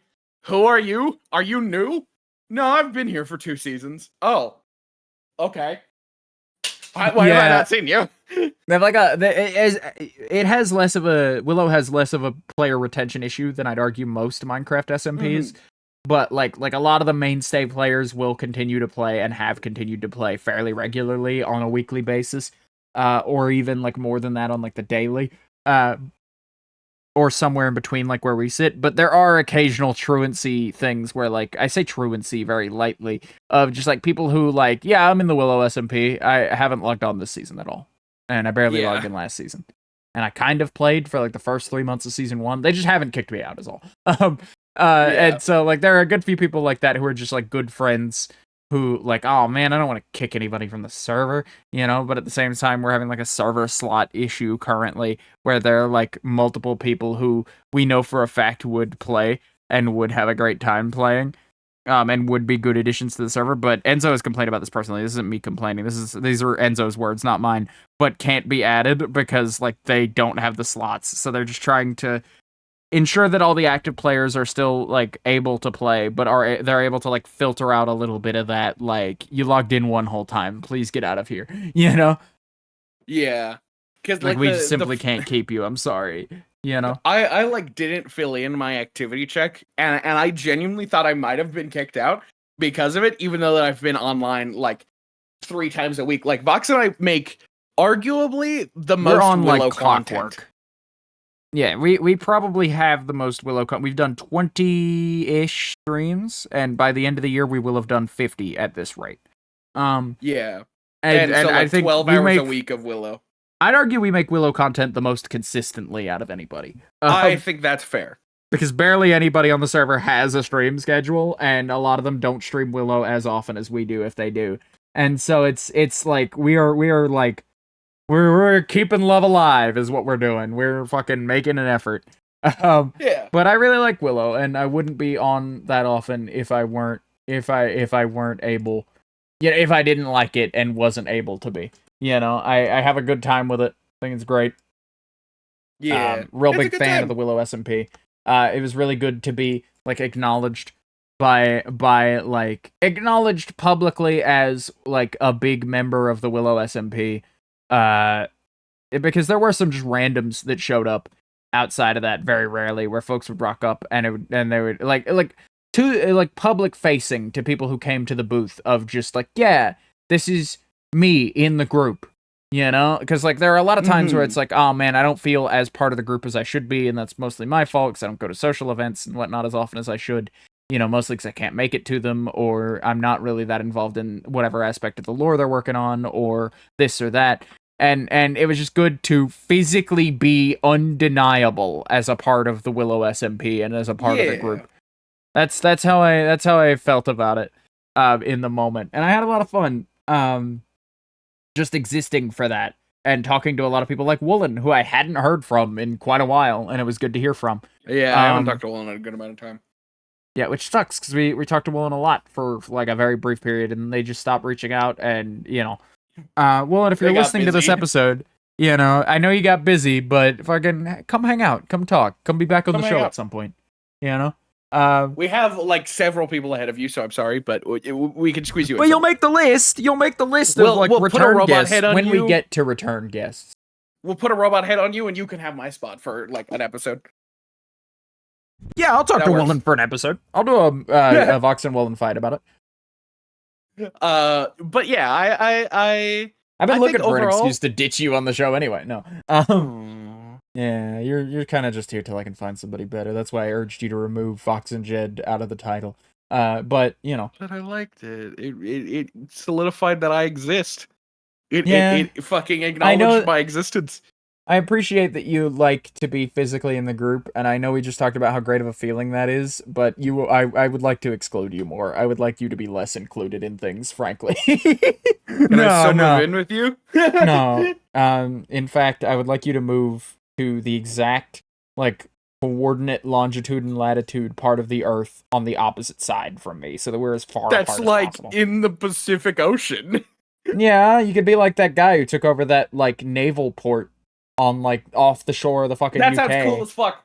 That makes me way cooler than you if I take over a naval port, and thus I am better than you, so fuck you, I'm gonna go do that. Where are you gonna find a fucking naval port? You'd probably be one of, like, an oil rig or something instead. And I'd own it, motherfucker. I'd be the oil rig, Jed. Do you know how much money I could make?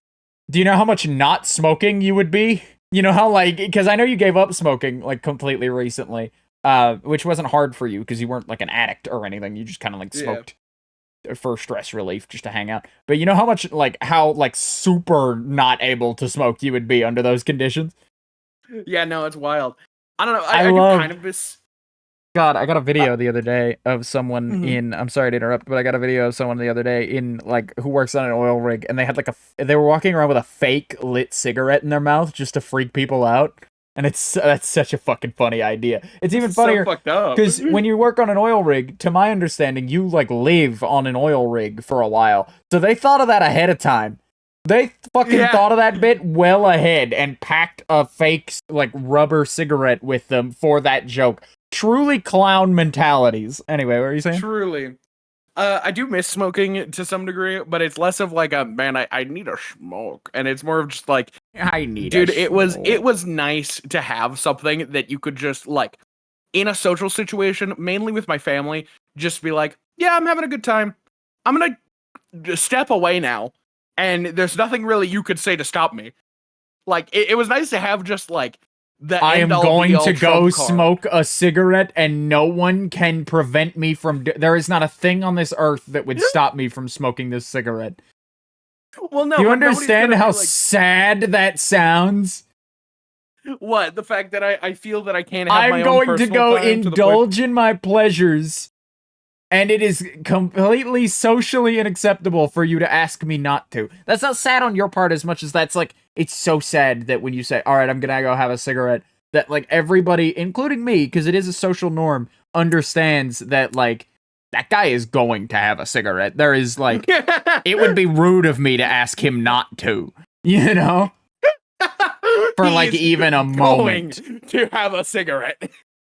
Like, God willing, that man will have a lit cig in his mouth in minutes, you know? And even if I asked him to hold off for like a second, you know, it would be rude and presumptuous of me to do so, even if I need him to hold off, because it's all founded on this, like, smokers are fucking addicts. That might be like the only socially acceptable addiction.